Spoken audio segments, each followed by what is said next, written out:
This is Sybert signing in to 0 Hour on the map Egyptian Oasis for game number 1 of the round of 16, aka round 3 for the 2025 0 Hour World Series. More than $25,000 on the line for the prize pool. In the north, looking to claim his share of that, playing the China Infantry. This is Frosty Fire. He may not drive a big red truck, but he's a blend of fire and ice. And he's not so nice. But let's see if the one down in the south, rocking the cyan, playing the vanilla China, is ready for the heat. This is Staz. We got to see both of these players in some early rounds. Frosty Fire in particular with a legendary series versus Dr. Uncle. And Staz with a still victorious, but maybe slightly less legendary series versus No Mercy. Obviously, both of these players looking to advance on into the quarterfinals. They would love to make it into the top 8. And the competition only gets more fierce from here.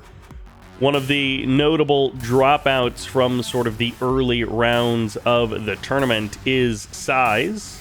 Previous top 4 finisher didn't quite make it, did run into a very powerful player already, but the rest of the players in the top 8 are also looking fearsome. So as people are qualifying into the top 8, it is no easy fights, basically.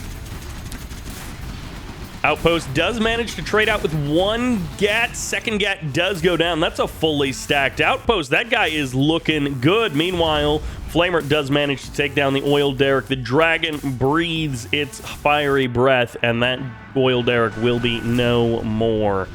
Yeah, that's a lot. Well, it's a couple of minigunners as well, but that's a lot of tank hunters mixed in with this Outpost. So the damage output is quite high. Flame tank in the north has been spotted. Listening outpost is ready to go. And once again, listening outposts fully stacked. We'll end up trading a couple more units for it. Okay. There we go. It's finally down. Done and dusted. Minigunners getting a couple of kills there, but ultimately the GAT will clear them all. And both sides have made their base safe for the current moment. Technically, one oil derrick there in the middle does survive. There are also these artillery platforms, which are pretty far away, but they can be helpful if you want to take these low ground supplies. So you do have that to think about. There's also these low ground supplies in the middle. Although I'm just realizing I've never actually seen a pro game on this match. I've played a few test games on this map, but I've never actually seen real players take this map on. And in this case, it is going to be a dead outpost and some dead tank hunters as well. Staz with the MiGs manages to get the kill on that outpost.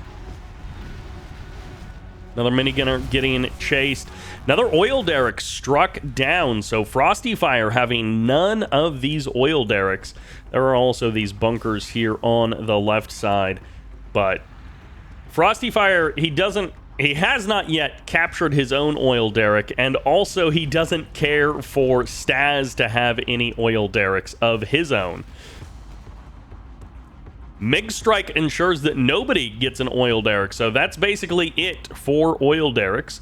Both players do have both of their dozers, and you saw the propaganda center there in the north for Frosty Fire. It looks like Staz doesn't quite have his just yet, and the MiG doesn't actually drop its bombs. It's waiting for maybe a better target, or maybe it's just waiting for everything to unload so that it can die as the MiG gets shot up. The listening outpost gets put in the ground, and the tank hunters survive for just a moment so they can die to the GAT. ECM and a listening outpost moving forward. Bunker has been claimed by Frosty Fire for the moment. Listening outpost, once again, fully loaded. ECM going to help deflect those missiles. One MiG dead on the ground before he gets into the sky. He already has paid the price. And Frosty Fire putting out damage with China Infantry. Of course, with random reverse, he's going to have to play it from the other side, so that'll be Stazz's opportunity to even the score if Frosty Fire continues his reign of terror. MiGs are going to light up a firestorm here, and, well, they may have wished they could have held their bombs a little bit longer, because now Black Lotus is going to reveal herself? No, she's not going to reveal herself? Okay, yes, she is going to reveal herself as the ECM does manage to drive through all of those tank hunters.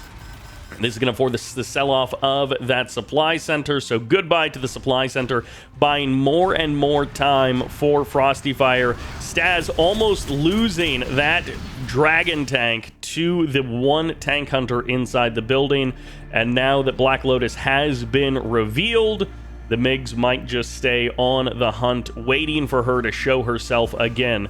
There is... oh, she actually gets spotted there. She gets tagged by one of the MiGs, and the other MiGs have already dropped their bombs, so they will go ahead and refuel. Down at the front, more units have been cleaned up. Frosty Fire starting to push in directly to the base. Once again, Frosty Fire finds a bit of an angle, and he may end up sacrificing this listening outpost just to get the kill on the War Factory. He's going to pull down south, look for the kill on the supply center as well. ECM deflects some of the missiles, but ultimately, the thing that matters most gets caught the most. And Black Lotus can't seem to decide what she wants to force to sell off. Gat should be able to gun her down, no problem. Okay, the MiGs are back in the sky.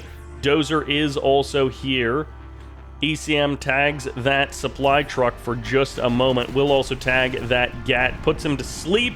It's a nice, gentle, peaceful sleep. If you ignite the firestorm there, it's going to cause some problems for the MiGs themselves. And behind all of this, Frosty Fire is up 3K in average income per minute. So he is gathering 3K more than his opponent.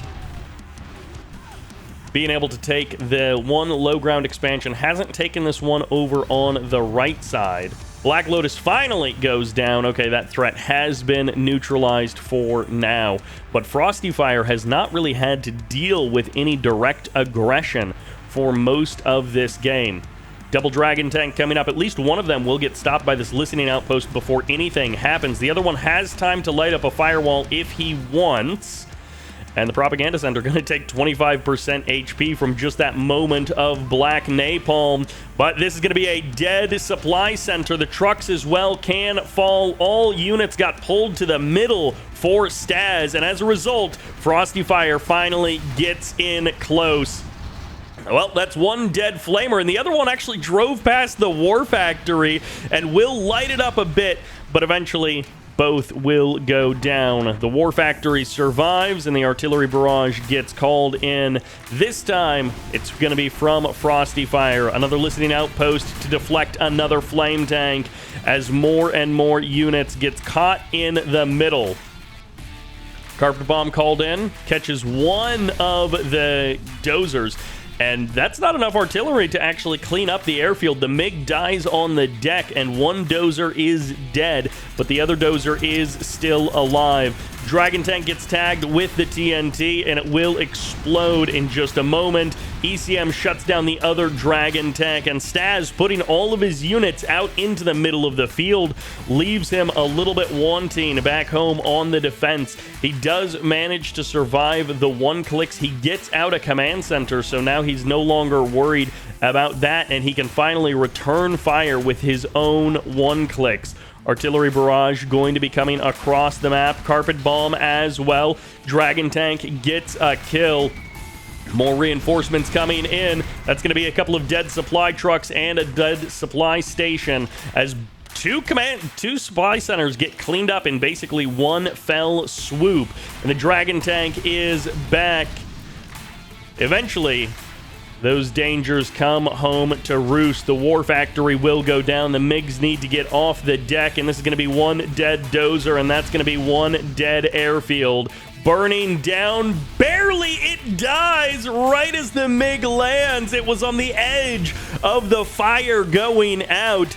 And finally, Frosty Fire, after having a 3 to 4K income advantage for a huge portion of this game is finally crushing through the final front line of Staz.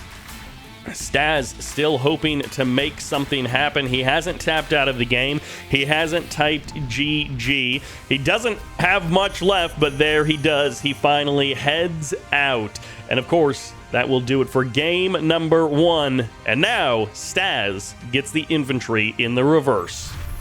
China infantry may have won game number 1, but will they also win game number 2 to even things out and send us into a 1-1 situation?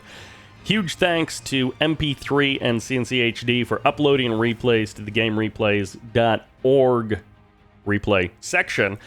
Helps me find the games and be able to run through them quickly because they're organized by rounds. So starting out, I was always able to just zip to the earliest rounds without going through all of the later rounds, which are more recent. Huge thanks to them. It's very annoying to just upload and organize hundreds and hundreds of replays, but I appreciate it, and I remember the days of running the Red Alert 3 section and renaming and organizing replays so that everything would match up and be easy to find, and I'm extremely appreciative of when other people do it for me. So huge thanks to them. And then, of course, a huge thanks to ExiLe for customizing the 0 Hour UI for me. You may notice my logo is in a couple of different places. It's themed out with my colors. He even improved the resolution of some of the icons as well. So huge thanks to ExiLe for doing that. In a previous video, I did refer to him as XCal. Was a very good 0 Hour player, but does not customize the UI for me. So a huge thanks to ExiLe. And then down at the bottom of the screen, you see the BattleScry game overlay. I use the same thing in Kane's Wrath and Red Alert 3, and that is coded up by Doublevil. Flame Tank going to be getting cleaned up here. This Bunkerlix is doing some good damage right from the beginning here for Frosty Fire. He's hoping to open up with a 2-0. He doesn't actually go for the kill on the tank hunters. He's just avoiding them, which means they put out consistent damage, and that's going to be a dead Helix there. Not a great opener for the China Vanilla, but early airfield is often a good play. He does get one oil derrick. If he gets actually both of these oil derricks, which the flame tank can potentially stop, but if he gets both oil derricks, that'll be a huge benefit. He does actually call off that red guard. Maybe he can return in a moment. The flame tank survives for now. The tank hunter is actually going to get one rocket away from the kill here, as he does not manage to clean up that dragon tank. And the power of China infantry is showing itself here. These listening outposts dumpstering some forces in the middle of the map there, just like they did when they were controlled by Frosty Fire. And this is the joy and the danger of the random reverse matchup. MiGs do manage to clean up the other listening outpost, so that's one outpost down, and the other one is now eliminated. The burn afterwards will clean up the infantry, and this dragon tank, which has been so incredibly close to death. Okay, I was wrong. It was 2 missiles. It needed 2 tank hunter rockets to knock it down, not just one more. So that tank hunter, I guess, would have died regardless. Red Guard manages to get the oil derrick, so both oil derricks claimed here by Frosty Fire. A nice advantage for him early on, even though they probably both will end up burning down in just a moment. I mean, the other one already is burned down, but that one in the north will be claimed.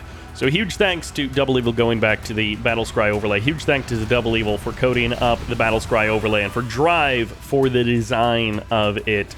The two of them work incredibly well to set it up for Kane's Wrath and Red Alert 3, and then Doublevil put in a ton of work to get it ready for the 0 Hour World Series here for me. So huge thanks to them. Double supply truck kill, a little bit of damage onto the supply center as well. Meanwhile, in the south, listening outpost will get caught around the edge of the map, and that's going to be a little bit of damage done to the war factory. Both players still have their double dozer. And I don't know if Frosty Fire actually noticed that Black Lotus stole that oil derrick from him, but that will definitely reveal that there is the super hacker Black Lotus out on the field. Another Dragon Tank going down. Black Lotus over here by the artillery platform. Ooh, could actually just go for the cap on that or try to shut down the dozer. Depends on what she wants to do. If she wants to be revealed to FrostyFire in a more definite way. FrostyFire definitely knows about it now because he did indeed have to burn down the oil derrick. And this could force the airfield to be sold off while all the MiGs are on the other side of the map. ECM's going to deflect some of the missiles, but it just doesn't matter. If you're inside of that first outpost, you still go down. Black Lotus in position. The MiGs have just fired their missiles, and now they won't quite get a chance to get off the deck, or maybe they will if he's fast. His fingers might be flying, and no, his jets are not. Goodbye to the airfield, and the airfield gets restarted basically immediately. Dragon Tank Flame Wall will stop the attack, and for the moment, FrostyFire is not rebuilding that airfield, and that's actually a stolen supply center, so now it can be sold off by Staz. And it's a huge disruption to FrostyFire's economy. Staz, who was behind on economy because FrostyFire always had those 2 oil derricks as an advantage, but now is going to be losing the oil derricks and then also losing that supply center as well. That's going to be 2 dead Dragon Tanks in the middle of the map. No, the second one might be able to actually trade back and get the kills that count there on the outpost. Dragon Tank with low health. Outpost heading for this dozer, and the dozer finally gets back to work. The GAT and the outpost from FrostyFire need to save this dozer, and they don't quite manage to, but it doesn't matter because all of the units turn their attention to the units of FrostyFire. The dozer does go down, and there the airfield gets canceled as well. He didn't even sell off the supply center. He's kept it around just to be annoying. Truck will not be targeted. He might have been able to take down the supply truck and then continue killing off the supply center after that. Minigunner and a couple of tank hunters will be able to do that damage. Well, the truck gets tagged anyway, so this will be your last mission. And goodbye to the truck. The end of the line for him. More Dragon Tanks getting caught in the middle. Outpost going to be able to dodge the majority of the flame wall. Gonna go dragon hunting. They're out of their lair, and they are vulnerable, especially the rear armor here, as the dragon can't fire back. Does turn around, does get the kill, and the dragon down to basically 0 HP. Something about these Dragon Tanks surviving with just a couple of hits worth of life left. 3 tank hunters may be able to knock down this 1 Dragon Tank. Black Lotus will have to stop the other one, but I don't think it'll be fast enough. Gonna force the sell-off of that supply center. 1 Dragon Tank down, but there's another to take its place as the artillery barrage will fire off as well. That's a weakened war factory, or he could go... Oh, he goes for the barracks instead. Cleans up the barracks, and it'll be up to the carpet bomb to clean up the war factory. And it gets both. Supply trucks go down, the center gets eliminated, and the war factory is done and dusted. FrostyFire wants to put a stamp on this game. He wants to clean up from both sides of the China matchup. He can win with infantry, he can win with vanilla. I guess it's not over yet, but it's feeling like it's over. FrostyFire swings things back around. He had the income advantage early on. He lost it, and now he's got it back in commanding fashion. Double airfield. Things are always looking bad when your opponent has 2 airfields out. Again, there could still be just an amazing comeback, a truly remarkable throw from FrostyFire. But from the double airfield perspective, that's a lot of firepower to deal with. GG comes out. Staz gets taken down in game number 2. And of course, I do want you to know that this video is powered by Knight PCs, a veteran-owned custom PC shop out of Fayetteville, North Carolina. Over the years, they've built a ton of super customized PCs, some of them with custom graphics and full tower wraps. You can bring your favorite game out of your PC and into your room. They can also theme or color match the PC components to your build. With this For the Horde build, they used a GPU that had metal rails and red accents to match the rest of the PC. So if you're looking for a custom-built PC for the holidays, head over to silverknightpcs.com and check out the Custom Build PC tab. This form allows you to specify a ton of preferences, not just a budget slider. And you can also tell them your primary use case for your computer. So if you want a blacked out workstation, they've got you covered. If you only play certain types of games, they can adjust the build to match your use case. So big thanks to Silver Knight PCs for supporting my channel, and you can find the link to their website in the description and in the pinned comment. And as we load into the somewhat picturesque, lovely landscape of Koju Akawa, it's one of these maps that's like so nice, and soon it will be burning with fires. Has lovely trains on it as well. But on the right side, looking to bring the flame, bring the fire, because of course he's down 0-2. This is Staz. And on the left side, he's made of fire, but he's here to build a bunch of fake buildings and convert them into real ones. This is Frosty Fire. And this is one of those maps where you do... Ooh, we are starting off with hijackers and TNT turrets right away. This is one of those maps, by the way, where you do start with, I think, a 2.5k crate on top of your command center. So you start with the 10 grand, that's the rule of the tournament, but then some maps have money crates that are right there at the beginning that you can grab with your dozer, or you can grab when you build your second worker or dozer. They can come right out and then grab that crate. I think sometimes it's 1,000, and then in this map, it's 2,500. So Dragon Tank here in the south, going to shut down the tunnel network. It's a proxy war factory as well. So foregoing all of the front line there, it's going to just be into a proxy war factory, but that hijacker from earlier is looking to turn things around. There he goes. The Dragon Tank switches sides, and the terrorists get close enough to do some early damage to the war factory. It's going to be sell-off from Staz. Disaster strikes. Gat moves into Frosty Fire's base. But what is he going to do about this Dragon Tank? It looks like the dozer has escaped for now. Gat is going to push away all of these workers, deny all of this mining, and the hijacker, not going to move over to the left side, decides to change course, moves back over to the right. I guess the quad is just going to trade out versus the Gat. He's not going to try and capture that.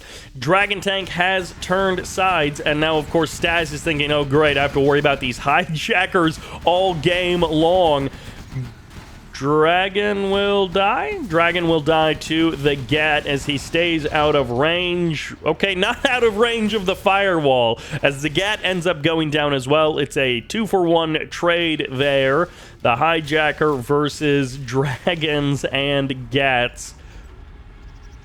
3 quads moving across the middle of the map.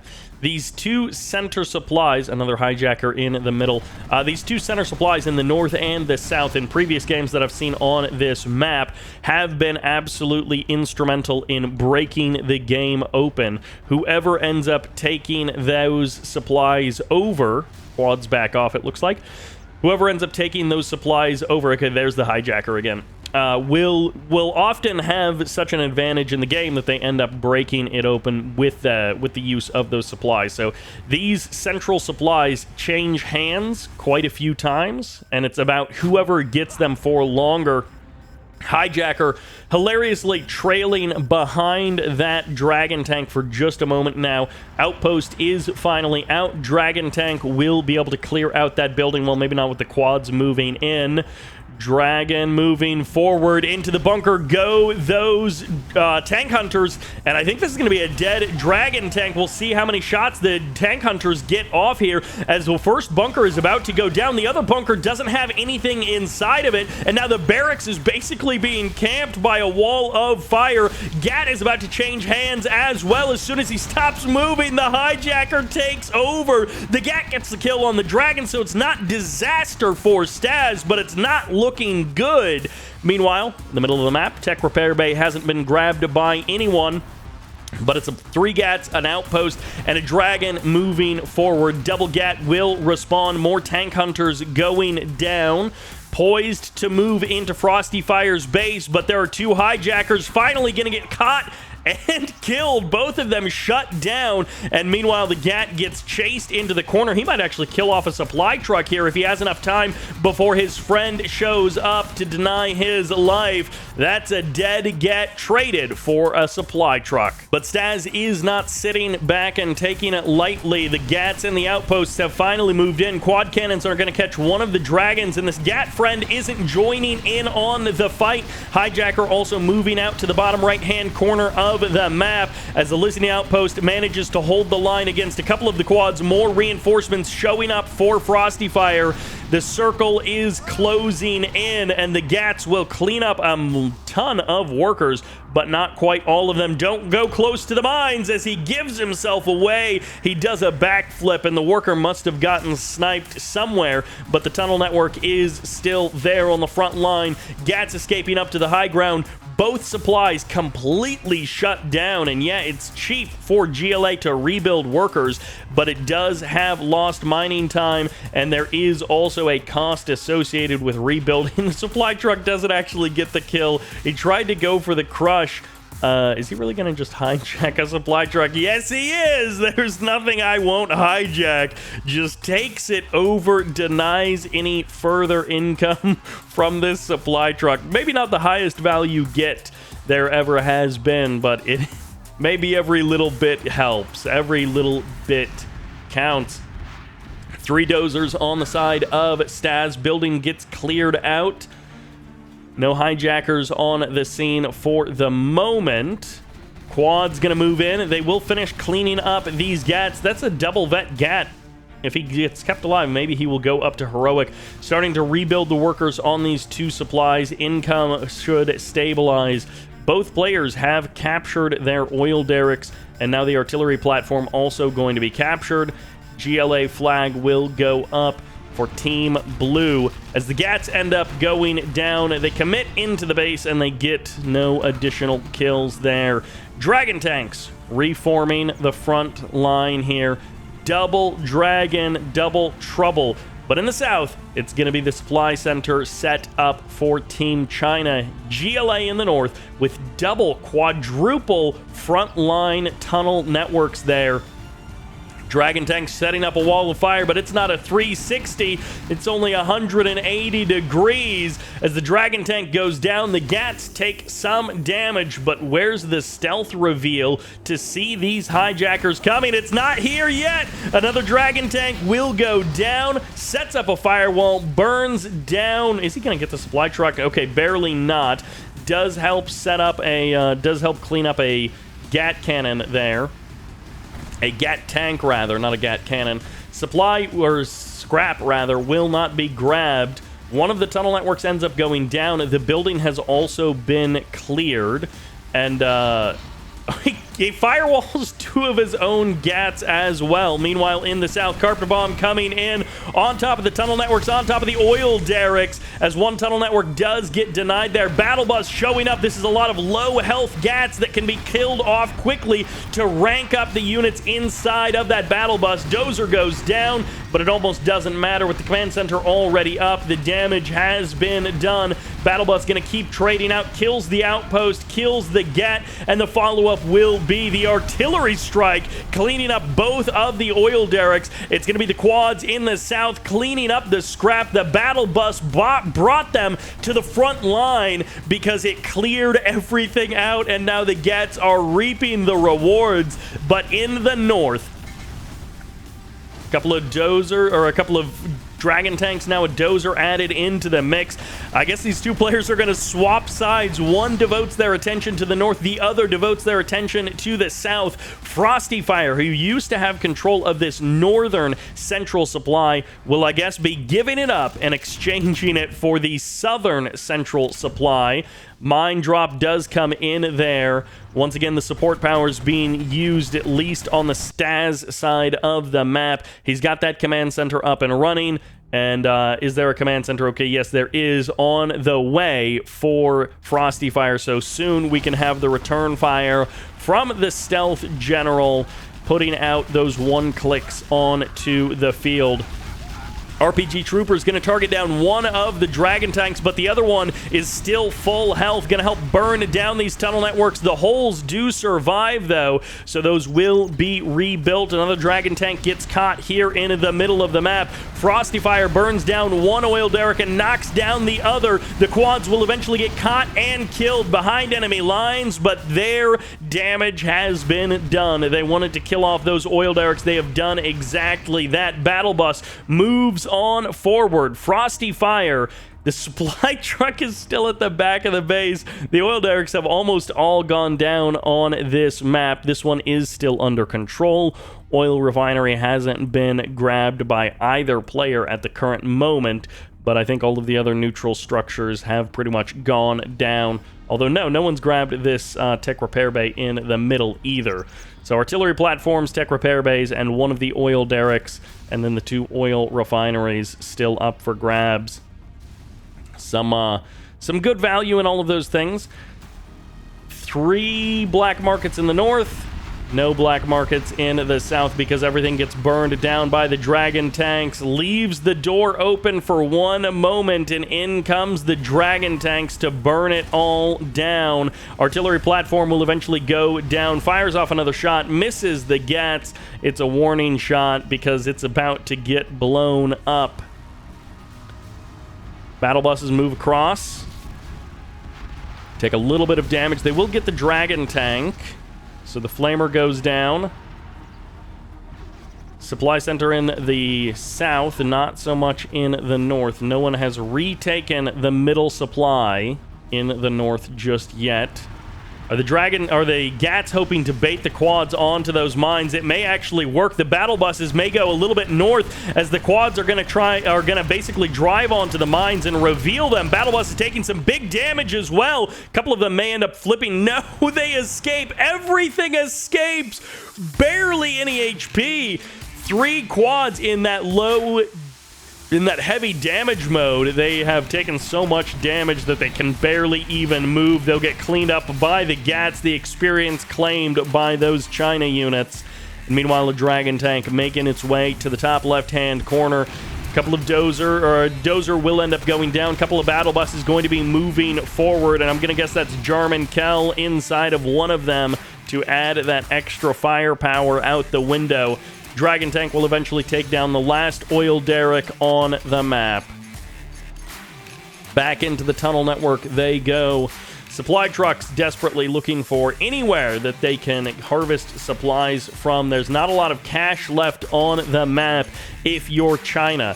GLA at least has some black markets. Another 2 going to be established here in the south. And the Dragon Tank does eventually go down, nearly burns down one in the middle of the map. But all of the cash has just disappeared from this map. And now the supplies in the south going to be very heavily harvested here.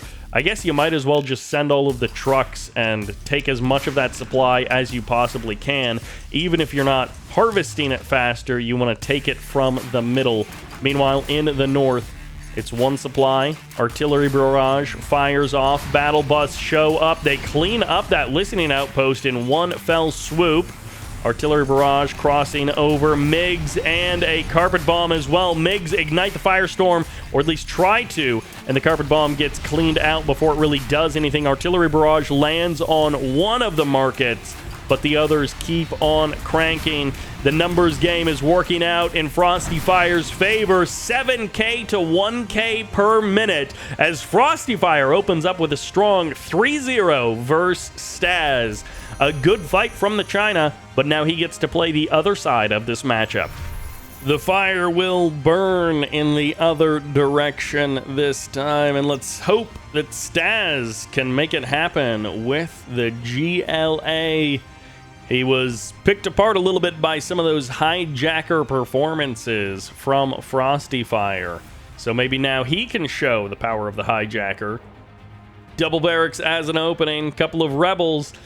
But, we're really looking for those standout units, those hope units that can turn a battle in a single moment. Supply truck going to be crossing the map. Frosty Fire looking to deny some of those. There we Nope, that's just a stealthy rebel. That's not a hijacker looking to deny some of those tunnel networks. He's going to stop at least one. Oh, he gets the worker. Nicely done. Tunnel network will be delayed there on the high ground. Okay, there's our hijacker coming on out. Because the Stealth General has so many stealthy units, you can't just look for the blinking one on the mini-map, because Stealth Rebels also blink on the mini-map. I just want to know about hijackers. I don't care about the rest of your units. Tech RPG or maybe a Terror RPG. Tech Terror. Moving out. Flip the wrong parts of the name. Moving out in the north. Hijacker just waiting for anything to cross in the south. Gat moves out into the middle of the map. We'll kind of tag this RPG, and it's going to be 4 RPGs into the build when the 5th one ends up going down. Hijacker still waiting there. I keep expecting the hijackers to be moving across the map. This is definitely a bit of a difference. FrostyFire willing to send his hijackers across the map, looking for those picks, looking to take over units in the middle of the map or crossing the middle of the map. It's a little bit more cautious here for Staz. He does not believe in the aggressiveness of the hijacker, I guess. Terrorist, or Technical does go down. The Tech RPG finally gets eliminated. Hijacker there in the middle. Gat checks over near the bottom of the map. He's like, okay, you got nothing over there. RPG Trooper will be cleaned up here, and then I think the Gat will just go down to the tunnel network. Hijacker's still up there. Another tunnel network going to be added into the mix here for Staz. Dragon Tank in the north. Hijacker not interested in getting in on that fight. Maybe the Dragon Tank will just go down the old-fashioned way. Quad Cannon, I think, will get burned down as well. 2 more Quad Cannons do emerge as the Firestorm lessens, as the firewall disappears. And no one has dared drive right past that hijacker just yet. There is now 2 listening outposts moving along with this army, so the hijackers' effectiveness is going to be lessened quite a bit. Immediately gets spot and killed. The range on spotting the hijackers is pretty good, so it's easy to clean them up in that case. Worker does get pushed back. Tech RPG? Tech Terror? What do we got going on here? Red Guard will get run over by the Technical no matter what's inside of it. Meanwhile, in the north, Staz moving forward with his sneaky tunnel networks gets denied. Tech Terror? Tech? Is just a Technical slowly shooting those. Is he not loaded up with anything at all? I keep expecting something explosive to happen. I'm waiting for something amazing, I guess. And it's just not happening as the Technical moves past.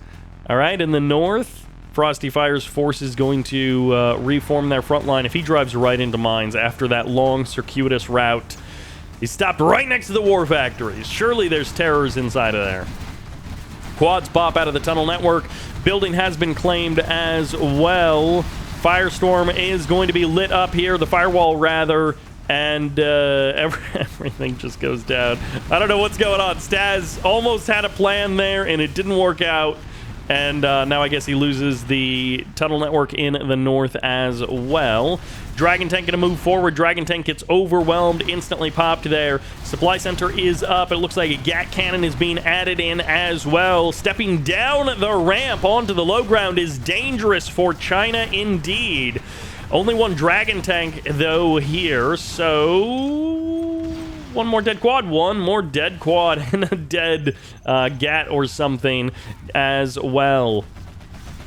Dragon Tank burns down the Stinger site, doesn't quite get everything, though, so the Stinger site will come back. Tunnel network being established in the south. The worker has not been denied. Double tunnel network in the south, so the tech did manage to do something useful, and it helped establish those 2 tunnel networks down there. The Gat Cannon out of range for those quads, so the quads will just burn down this oil derrick on the right, and everything else will end up going down, but the Gat can't save everything, as Frosty Fire will lose the southern part of the map, hoping to gain an advantage in the north. He did not watch closely enough in the south. Staz will potentially drive onto some mines. No, okay, he does manage to avoid the mines, and the quad cannon still just pumping out the damage onto these oil derricks. Flame tank moving forward, double flame tank this time with 3 or 4 or 5 more as the follow-up. Battle bus is here. Jarman Kell fires off a shot. You don't even need a hijacker if you've got a Jarman Kell to knock down these tank drivers. More dragon tanks pushing to the front line. These flame tanks can level a base if they get the uptime. And the question is, will they get the uptime? The quad's popping out, knocking down one of the dragon tanks, but the other 4 still remain.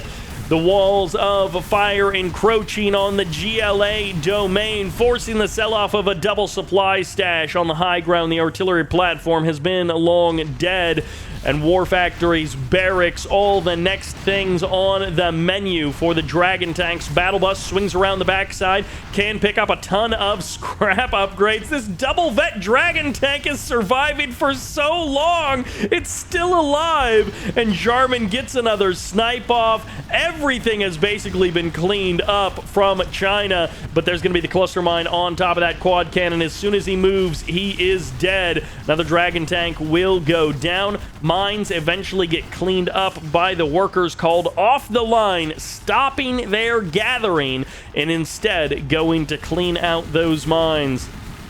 The hijackers have not found the amazing kills that we were hoping for. The tunnel network's getting cleaned up in the bottom right-hand corner of the map, and now the Dragon Tanks moving forward once again. And just to make sure that Frosty Fire isn't ever focusing in one area too much, Frosty sends a Dragon Tank along the northern edge of the map.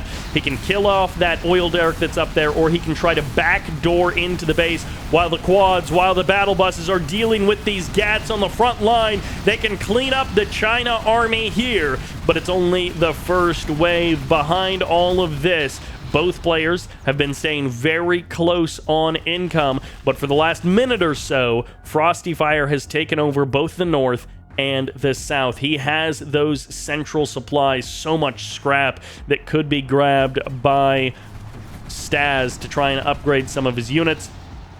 Dragon Tank doesn't actually get the kill. The oil derrick that I thought for sure was going to be the target does survive the fight.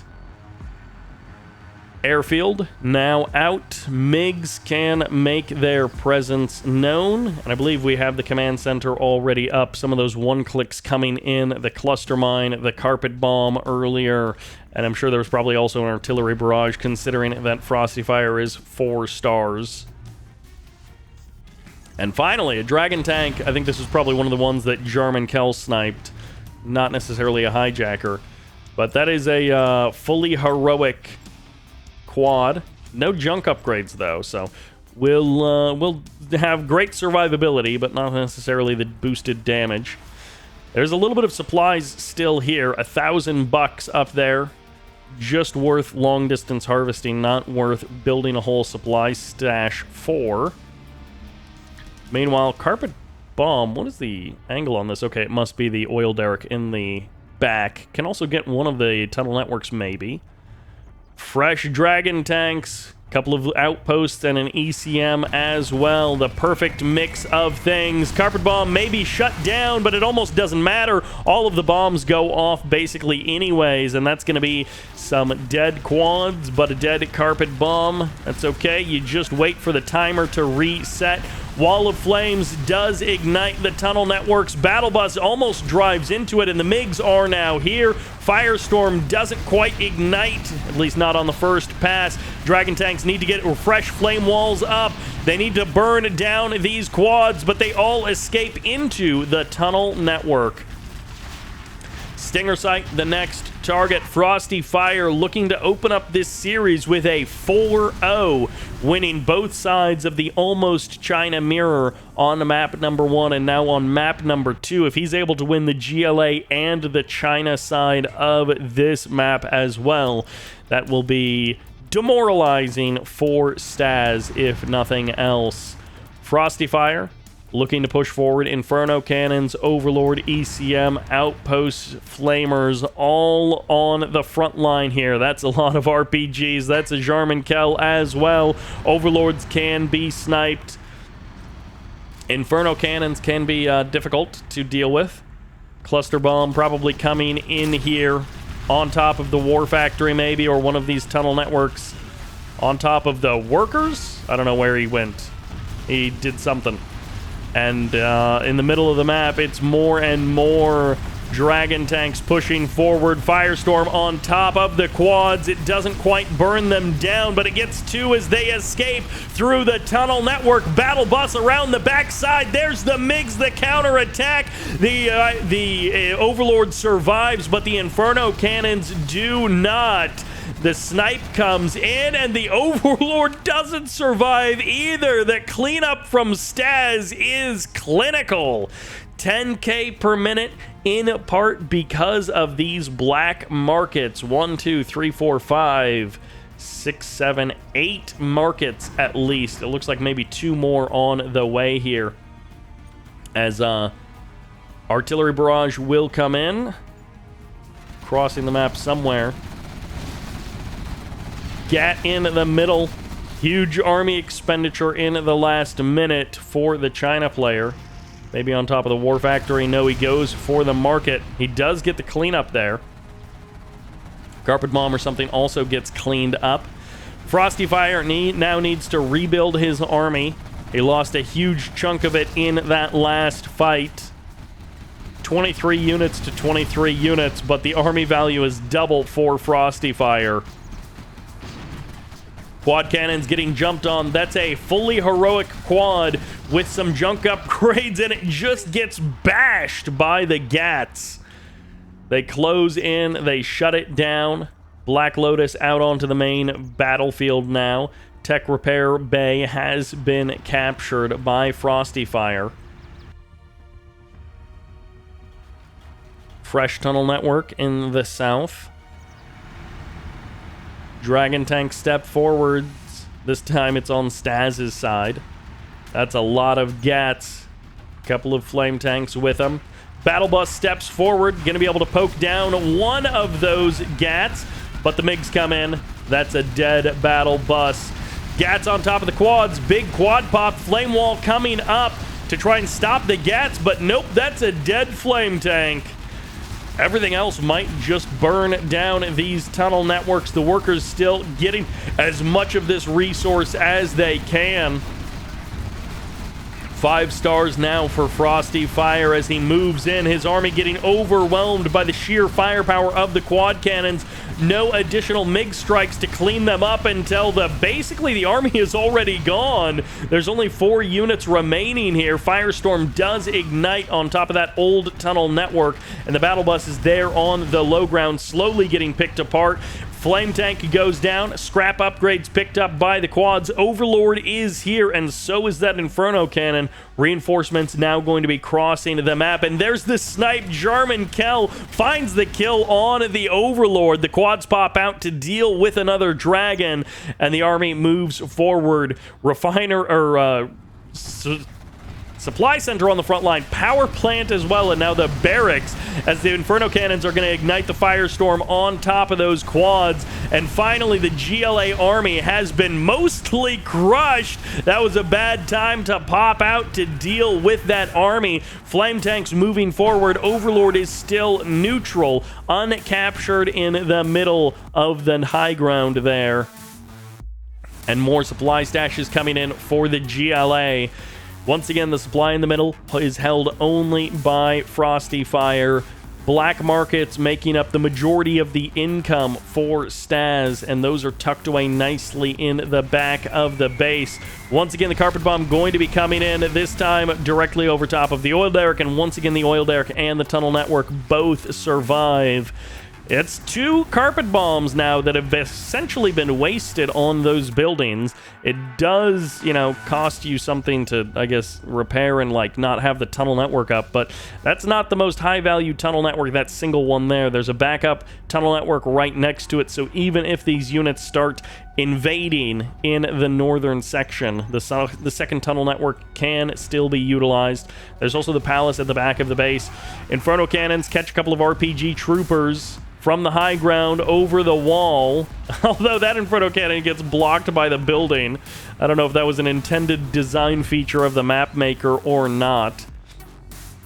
And workers are just being sent off in various directions. Triple airfield out on the field. Workers will end up getting cleaned up by 2 mine. They're just running right through that minefield. They just made it all the way through. Those are some stealthy boys, dodging and weaving those mines. And they just make it completely through. The tunnel networks all get cleaned up from the front. That's a lot of quads popping out. And that's going to be Jarman once again sniping that Overlord. Good night to the big boy with 2 guns. Scudstorm now on the map. Frosty Fire looking to end the game with his army before the Scudstorm comes online. Eventually, the oil derrick does go down there, but once again, this Overlord being stopped eliminates a big chunk of the power from this army. Tunnel networks being spread out. This is so annoying to deal with. Staz, he is pushing the limits of stealth gameplay for sure. Quad's going to be showing up. They get the surround on 3 of the Dragon tanks. Don't bother with the scrap. They go back into the tunnel network, and now they can start emerging on the other side of the map. Frosty Fire seems completely unaware of this, and now Anthrax on top of his own base, basically, but it's all a trap to kill off the Dragon tanks. Even the quad will die to the burn of the toxins. The Overlord gets taken back away from neutral status, and the Dragon tanks are trying to run away into the corner. Artillery barrage will fire off, and there's going to be the quads popping out on the field. Carpet bomb as well. This time it won't go into the corner. MiGs return back home to find it taken over by a bunch of quad cannons. It's going to be a carpet bomb and a artery barrage on top of the Scudstorm. That's a 1-2 punch, and the Scudstorm goes down to it. Completely eliminated. The army didn't even have time to get down to the south. The quads do eventually go down, and the Dragon tank will reveal that tunnel network, but that's only one of many tunnel networks that are currently avoiding detection from the China player on the high ground as well. Another tunnel network is there.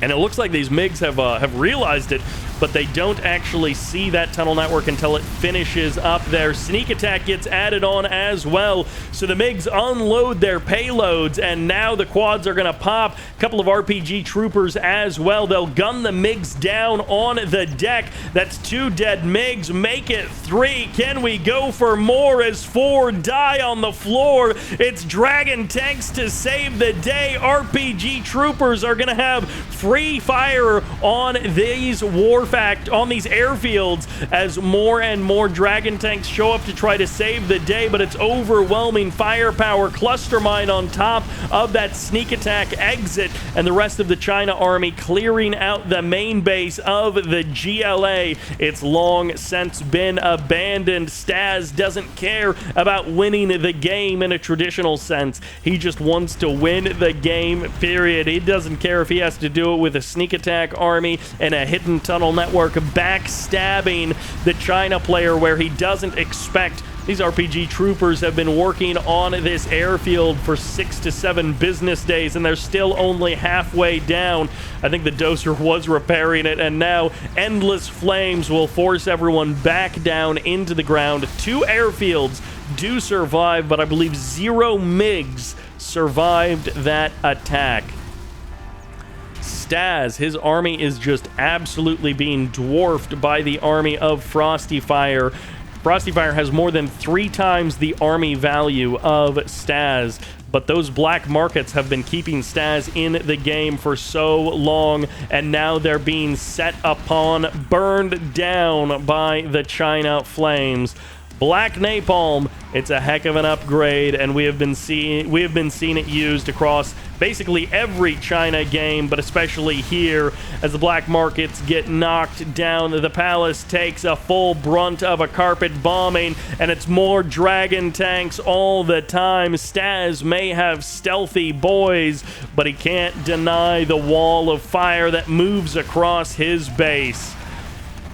The Overlord sniped so many times, and now finally it's on the Staz side of the map. What an incredible turnaround it would be for this Overlord to be the comeback mechanic for Staz. The base gets burned down. He only needs one building to survive, and there's the command center behind the front line. Staz is he gonna try and farm this entire army of dragon tanks with his one Overlord and his quads?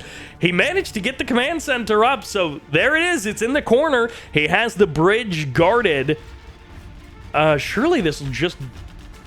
The income is very low, though, for FrostyFire. I mean, FrostyFire has been down on income for much of this game, partially because of those black markets. Tunnel network finally gets cleared out. The defense is being closed up a little bit here. Tunnel network, Overlord emerges out of that tunnel network. Always funny to see Overlords using tunnel networks. Artillery fires off. MiGs might just dump all of their missiles into the Overlord. It'll take it down to half health. Trades out one of the MiGs for it, though. ECMs might be able to put it to sleep. Only one ECM on the front line right now. Quads are going to eat up these dragon tanks. Wall of fire needs to come in, and there the ECM puts that Overlord to sleep. It might be lights out for Staz as well. More a dragon tank coming in from the side as well, and the quad cannons cleaning up some of these mines. MiGs on top of the tunnel network. They light up two of the quad cannons, but all of the rest of these dragons are so low on health, they get picked off by the quads.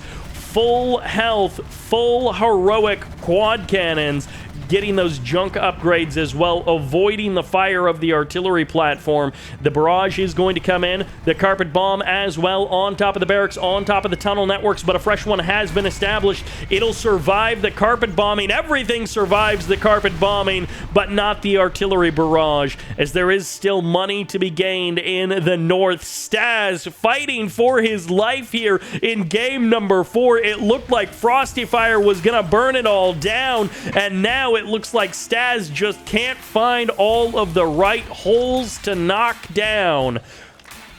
He's playing whack-a-mole, but with quad cannons and an Overlord. Sneak attack on top of the airfield. The MiGs have once again fired their shots, and the quad shows up just in time.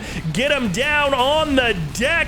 Doesn't matter if they're in the sky or not. Anthrax shows up. EMP on top of it all, and the quad may die to the Anthrax, but he's here to finish the job. The airfield getting gunned down, and it'll be sold off before the guns finish it off. Staz with an unbelievable comeback here. He's been up on economy, but it's basically never felt like it in this game. Tunnel network not going to be really helping to reveal these mines. It'll be up to the worker to clear them all out bit by bit. FrostyFire is going to be kicking himself after this game. I mean, even if he ends up winning, it'll be an annoying win. He will have at least one. He will at least be up 4-0. And man, rebuilding that command center, getting that Anthrax back online, absolutely critical here. And once again, the outpost goes down. The propaganda center will be the next on the target list, and FrostyFire just has to be wondering, how did this happen? Dr. Uncle on Thermopylae, and now against Staz here. I guess it doesn't matter. If you end up winning the whole series, then losing one of these games isn't the end of the world. Where's Jarman Kell? Where's a hijacker? Where's anything here to deal with this Overlord? Yeah, these quad cannons, they want to stay out of range of that Overlord. The guns are big. Quads can clean out these supply trucks. ECMs will put one of the quads to sleep. That guy's going to have nightmares. No, he doesn't go to sleep. The Overlord goes down. The ECMs panic. They try to save the Overlord, and they lose everything. Frosty Fire has been defeated, and Staz puts a point on the board. No clean sweeps here. This is a series. Game number 5 will be decided on Tiny Tactics. Here in another almost mirror matchup. The China Infantry on the left side. This is Staz. And of course on the right side, playing the China Tank, it's Frosty Fire. You gotta hand it to Staz after 3 game losses in a row, fighting that one out tooth and nail to get a win.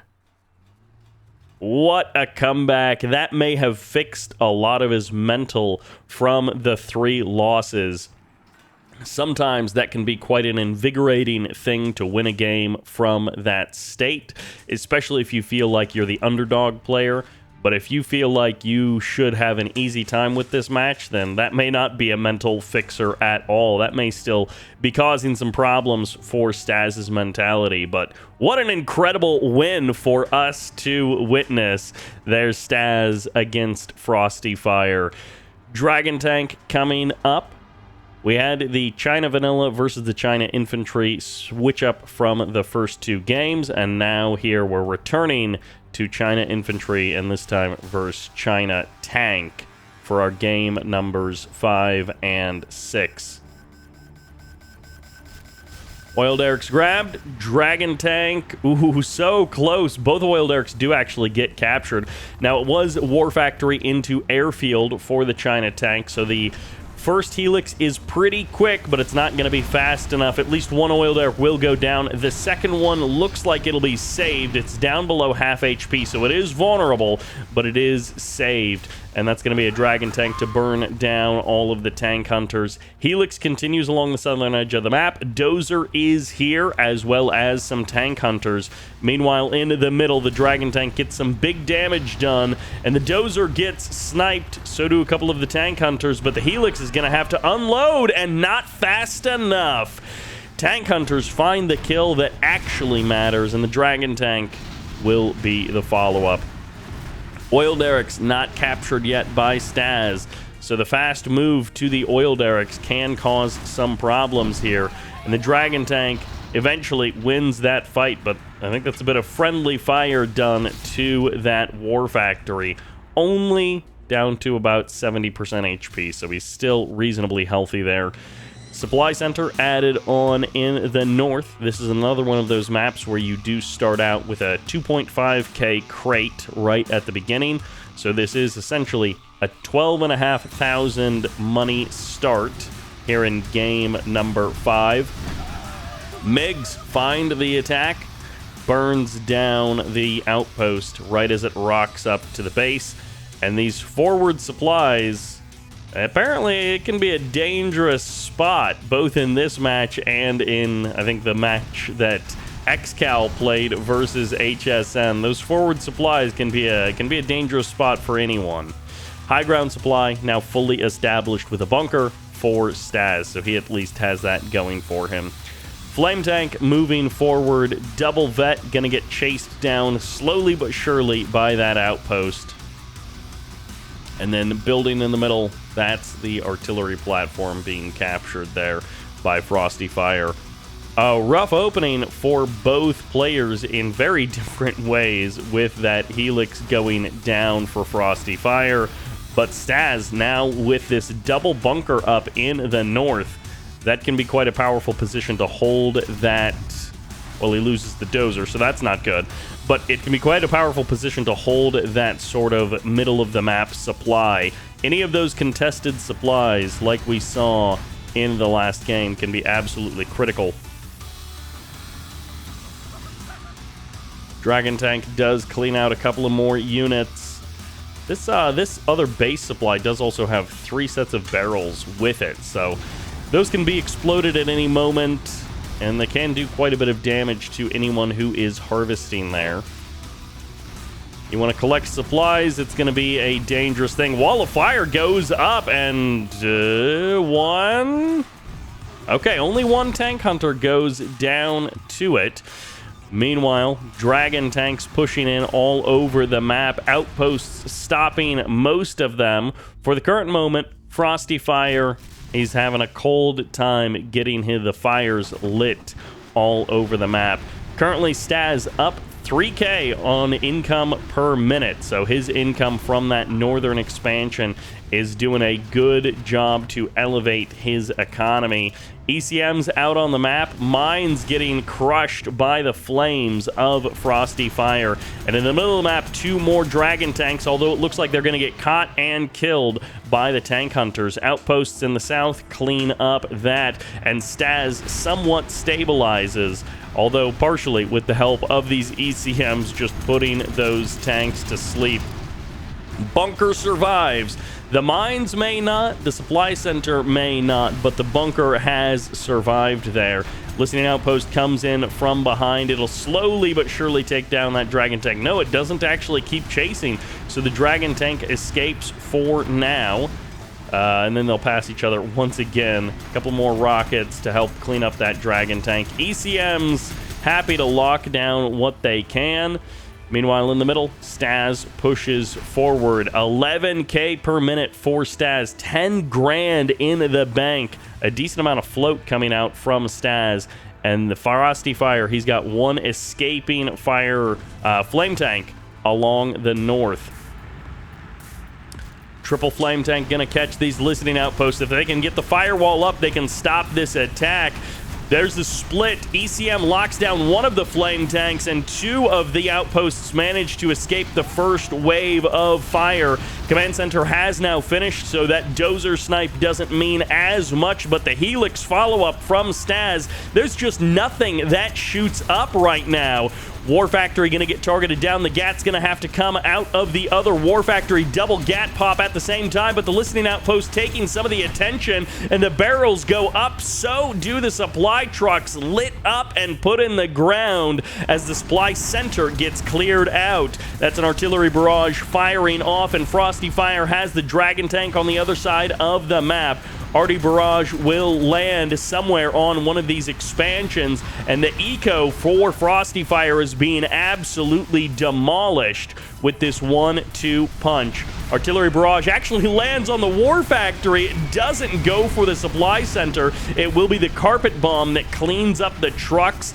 Barracks, double War Factory, all gone as Frosty Fire's production gets halted in the middle of the game. The GG comes out, and Staz puts a 2nd point on the board.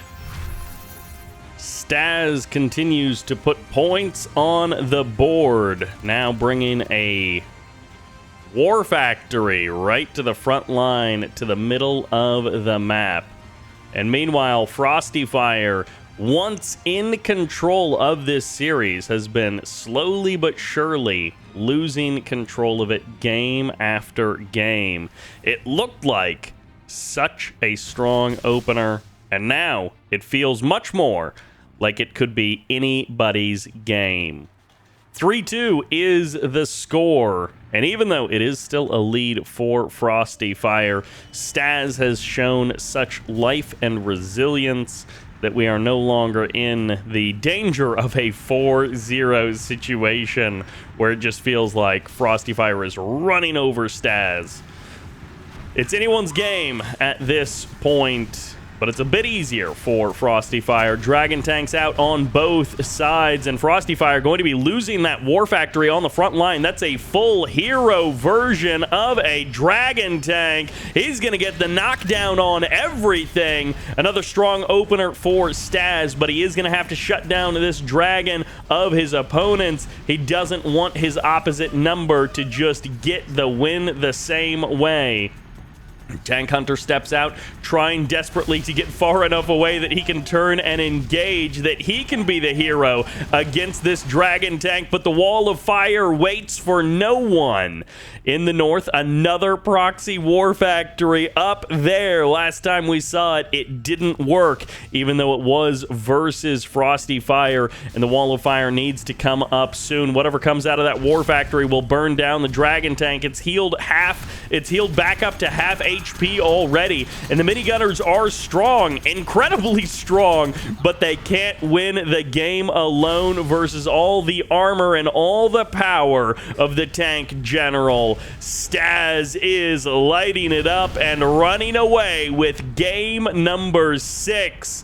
What looked like a dominating series now is about to be reset to a completely even score. Frosty Fire is not giving up. Onto the high ground he goes. His income held together by the supply in the south. One of the trucks goes down, the other truck running for the hills, and that is going to be a hero detonation as that flame tank will go down. Although, does it actually? Yes, okay, it does die still to the single tank hunter bomb. Another supply truck gets eliminated, but fortunately, there's still 2 left over. The GG comes out, and Frosty Fire is unable to stabilize late in the game. 2 wins in a row, just as quick for Staz. The game will be decided on Shiva's Paradise. The score has essentially been reset, and one of these players will gain the momentum, although it definitely feels like the Cyan player already has the momentum. With 3 wins in a row, the snowball is rolling. This is Staz, playing the vanilla GLA, and on the right side of the map, playing the blue stealth GLA. The stealth general is here. This is Frosty Fire. Both players do get that extra bonus tunnel network.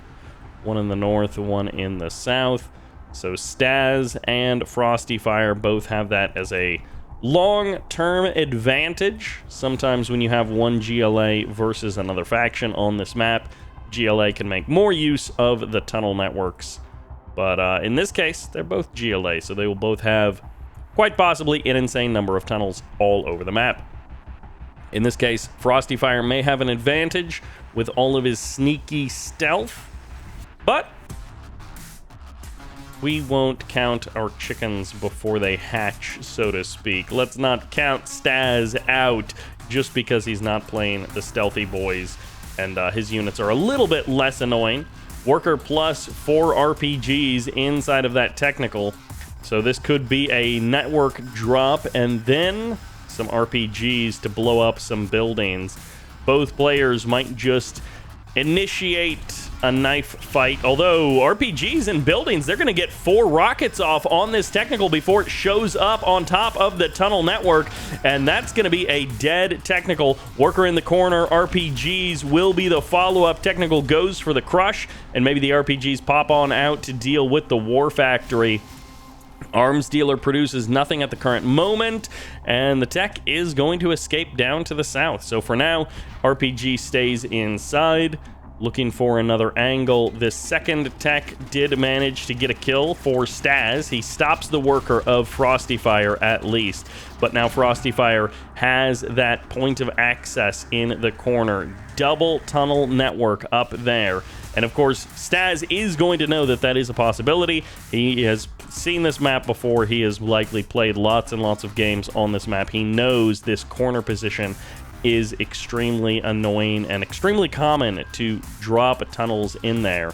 We've seen it across many games on this map. So whether or not Staz will do the same thing in the bottom right-hand corner remains to be seen. But he'll certainly know about it now as the RPGs and the technicals pop out. A couple of quads as well. The tunnel network is already here. Palace is on the way to help defend against this, but it's only 40%, so it will be canceled. 2 more tunnel networks going to be established. Staz needs to deal with this threat at the back of his base. He needs to stop Frosty Fire from lighting everything up. That's a Toxin Tractor onto the front line. That's a dead quad, a dead tech, and into the building they go. They better shut down that Toxin Tractor before he gets too close. Otherwise, he'll clear out the building, but it doesn't even matter. Toxins go down, quads get cleaned up. It's just down to the RPGs on both sides. Fresh quad shows up, and that may be a scrap war, but both sides lose their vehicles, and the RPGs will retreat into the corner. Supplies set up around the map, so losing a couple of workers here isn't the end of the game for Staz. He's still sitting at a comfortable 9k per minute, and that'll dwindle a little bit with this supply stash being sold off.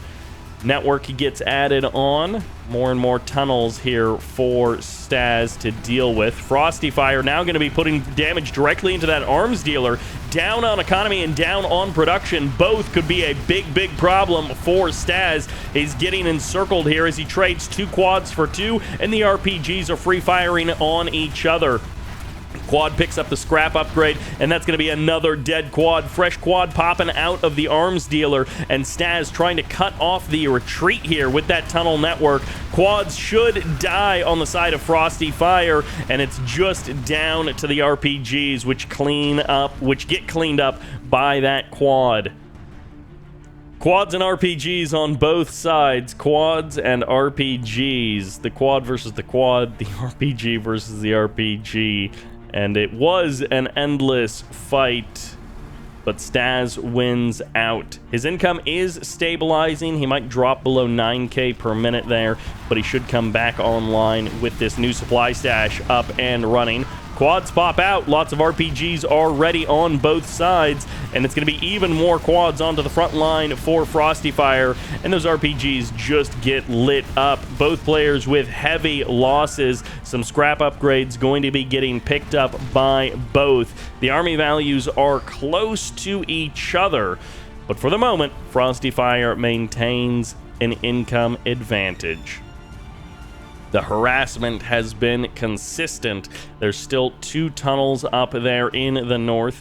RPG troopers sent out to find where they are. I mean, he's going to get lit up, and then that will at least reveal one of the tunnel networks. I think the other one is still hidden. Frosty Fire, he may have avoided detection, but I think Staz knows that they are up there one way or the other. Big quad pop for Staz. He will win the fight on the low ground in the middle of the map. He's got 2 quads that are just not engaged in this battle, so the trade is going to be more even than it should have been. Middle of the map still under the control of Frosty Fire. That's a full hero quad crushing through 3 of the opponents. Eventually, Staz wins the fight, but that was a lot closer than it should have been. RPG troopers in the building going to get a couple of extra shots here. 3 tunnel networks now down on the low ground. These bridges captured on both sides by opposite players. Double tunnel back there. No tunnels in the south for Staz, so he is pretty much staying on his side of the map. He does have this worker way over here on the right edge of the map. Toxins moving forward, buildings getting cleared out, quads pop out, and the palace has finished. They're going to clean up the worker and the RPGs. No buildings taken over for Staz. Finally, the Terrors will find it as not both of them, as the quads pop out. And once again, Frosty Fire finds an angle. Both of the tunnel networks have survived, albeit with barely any HP.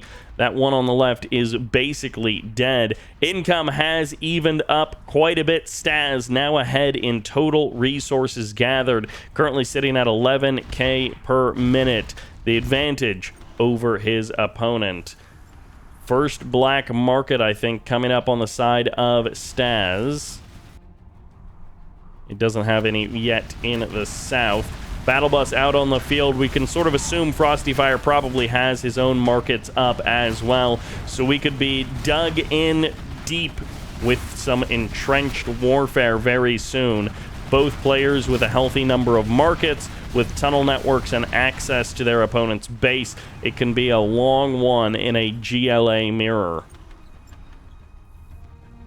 That tunnel network finally coming up way over there on the edge of the map. Black market, double barracks. 2 markets at least are up for, or 1 market is up, another market is under construction for Frosty Fire, so he's got that much going for him.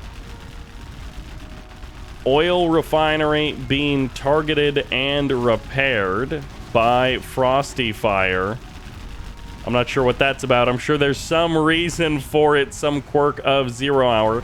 Buggies have more ammo now, and they clear out the building. Frosty Fire making safe his side of the map. Both players have essentially completely evicted the other one from their side. Jarmankel gets the shot against the worker, and that's going to be 2 dead tunnel networks here on the high ground. Frosty Fire moving forward and cleaning out the middle of the map as well. So both players cleaning up their side of the map, and then also now Frosty Fire is trying to take control of the middle. Rolling past the front line, we'll be able to clean up these tunnel networks from a great distance. 1 battle bus pops out. Is he actually looking for a fight?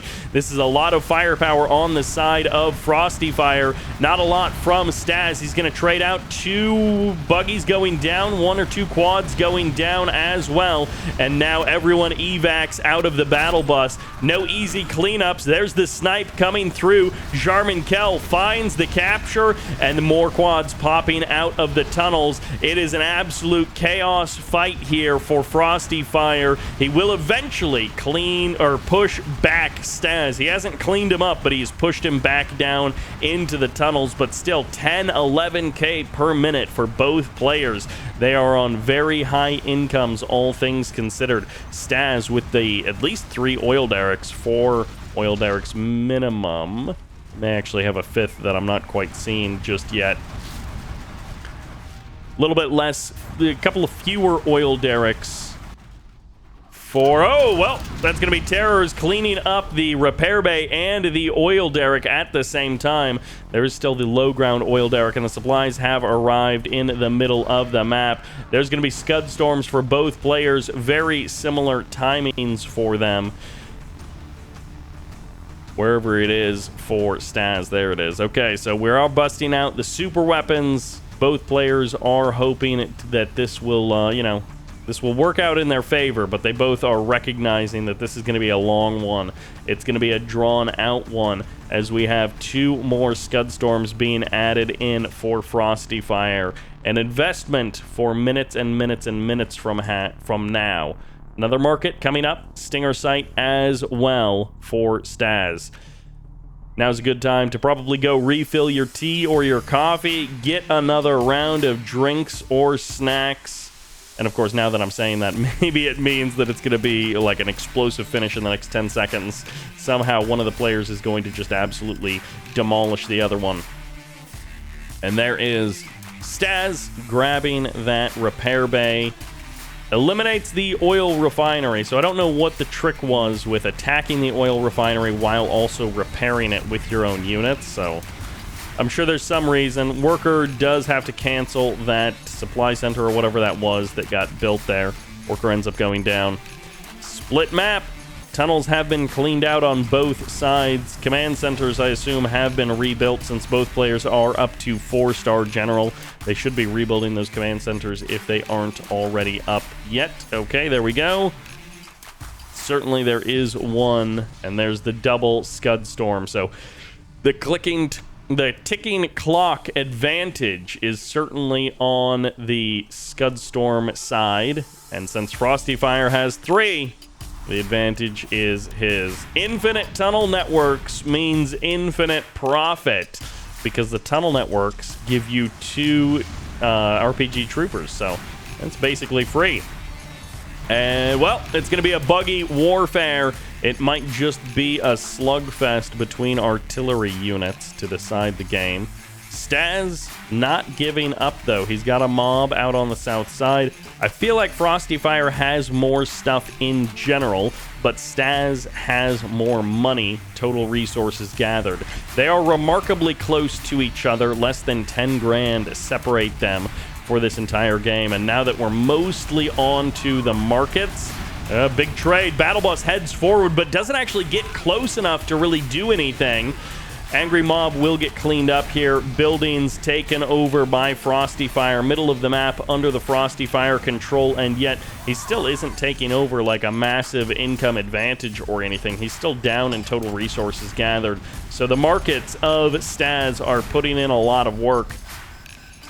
On the high ground, it's going to be another tech repair bay captured there for Staz. Angry Mob moving forward. They clean out one of the tunnel networks. They get the hole as well.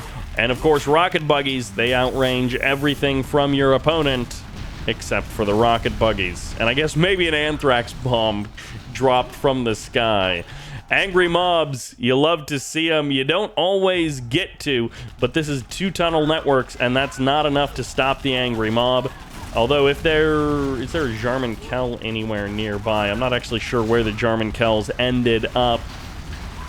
In the south, Angry Mobs starting to push forward. There's Jarman Kell into the middle, clearing up workers for the side of Frosty Fire, and it's a trade of lots of rocket buggies. RPG Troopers going to help clean up, and that's 2 done tunnel networks. And not many more reinforcements are actually making their way up just yet. They're slowly on the way. That's a big pop. And those are 2 combat cycles right into the middle, going for, I'm not sure if those are saboteurs or what, if they're trying to reset the timing on this Scud Storm back there. Those might have been saboteurs on bikes heading over. Are they getting caught up? I've heard that the Angry Mobs are very buggy, and it seems like that might be what's happening on the south side there. Quad cannons show up. Rocket buggies get 2 easy kills, and RPG Troopers from the middle clean up the rest. Scud Storm is ready to go. Saboteur needs to target this Scud Storm in the back immediately if he wants to reset that timer, and it looks like it's going to be too late. Scuds will fire off, traded 1 for 1. They manage to hit on one side, and they will manage to hit on the other as well. Anthrax bomb in coordination with that as the supplies come in, and that'll be a sneak attack added into the mix as well. Or although is this a distraction sneak attack, because that was a fast pop of buggies. Maybe he's trying to bait him into the anthrax. The middle of the map has managed to, oh, the supplies don't actually drop if the truck ends up going down. So it was supposed to refuel these supplies, but it looks like it ended up going down before it could get there. Anthrax will be kind of baited here. I think the idea was Scud Storm hits, Anthrax drops, and then you place the sneak attack and either bait the units into the Anthrax, or he just really placed that sneak attack in the one spot he thought he could get away with it, and it just didn't work out.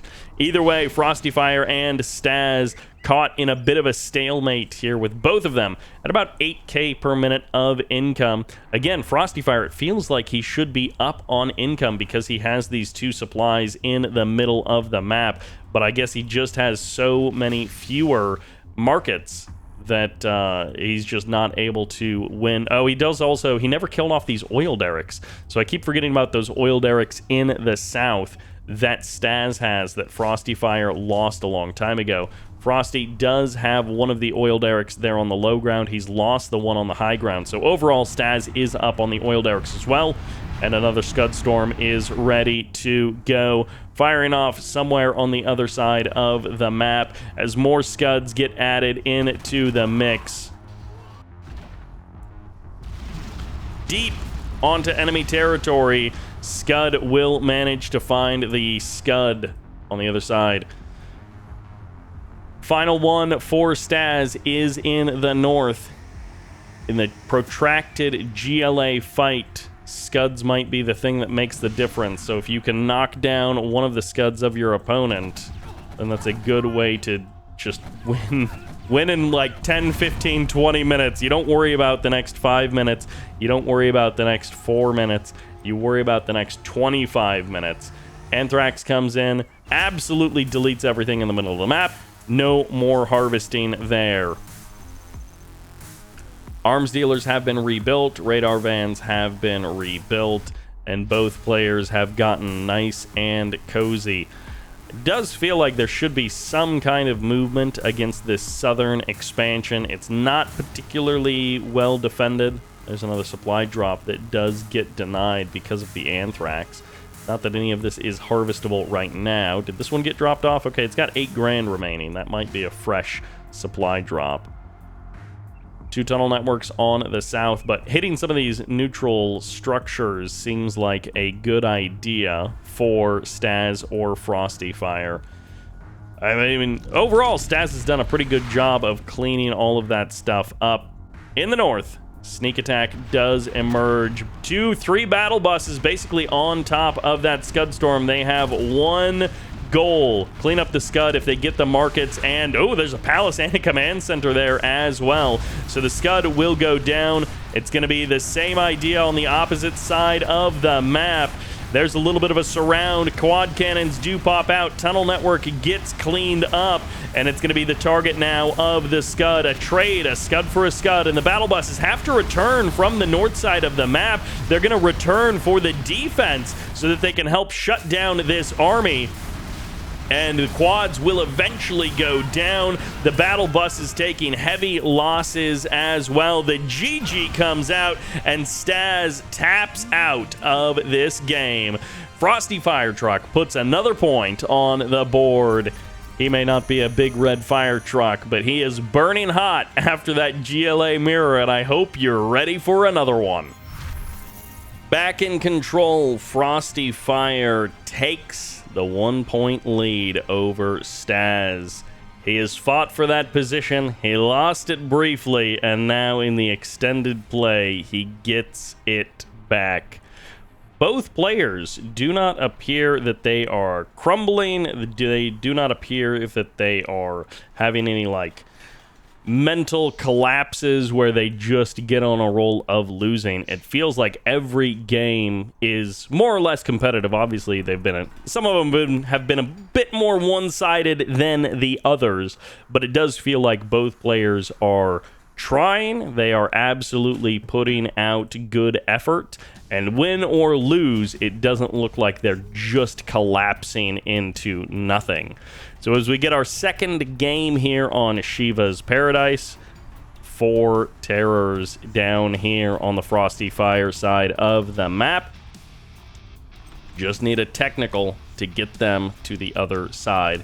And the oil derrick advantage for Staz, the bit of an income advantage that he had the whole game, it ended up not actually making a difference, holding to the middle of the map, getting more Scud Storms, getting better positioning with those tunnels, ended up making the difference for Frosty. That's even more terrors. This is, again, another one of those maps where I do believe you start with a 2.5k crate. All right, here we go. Everyone loaded up, and gonna wait for the stragglers. Okay, now we are ready to go, and we'll see how much they manage to get done. Tech on the other side, coming in. Will he be met by any resistance? Damage comes out first. Okay, easy does it. Terrors, I think, getting stopped here in the middle of the map, though. That's going to be a long chase, and he will escape. Go right on the edge of range there. Swaps it out. It's a magic trick as there's Staz gets one pulled over on him. Frosty Fire escapes, although the scrap deny does come in there with the building. Eliminates that scrap so that the tech cannot reclaim it. I don't even know where the terrors are anymore. They might be in the north, they might be in the south. This looks like a worker drop over here. It doesn't necessarily look like terrors. This looks like it could be terrors. There we go. The payoff has finally happened. Both oil derricks clean swept out of the game. Staz kept them around for 15 or 20 minutes in the previous game, but not so here. And that's that double vet tech. It looks like he's got an upgrade as well, a bit of a scrap upgrade. Oil derricks a little bit late to be captured by Frosty, but he will eventually capture them. And now this technical gets reminded that it exists as the tunnel network finishes up. Staz opens fire, and he's like, oh yeah. FrostyFire decides to actually do something. Okay. He did technically do something. I'm not wrong about that. It is not the something that I thought it was going to be. Another technical makes it through the defense, actually on both sides. Staz has one as well. What's loaded inside? Is it RPGs? Is it terrors? Is it a worker? Is he going to try and go super deep into the corner? Nope, it's terrors on the other side, though. Oil derricks cleaned up, nice and easy. That's an even trade for both players, wiping out those terrors. Maybe one of them got a little bit of an income advantage from that. At the current moment, Staz is down, and that's going to be RPGs inside of the building. It is like 4 RPGs on one side and 1 on the other, so the building will be held by FrostyFire, not so much by Staz. Rebels traded out there. Tunnel network shut down. Staz looking to even the score up. Make it a 4 for 4 instead of a 5 for 3. Oil derrick on the low ground, getting cleaned up. Staz was very good about this in the previous game, cleaning up those oils a lot sooner than FrostyFire would. Technical comes down. All right. He's escaping for now. And also the tech repair bay captured as well. No tech repair bay, it looks like, captured for FrostyFire just yet. Worker shut down on the FrostyFire side. Oil derricks have been taken. RPG trooper going to... oh, they're just going for the kill. They don't want the oil refinery. They want to clean it up.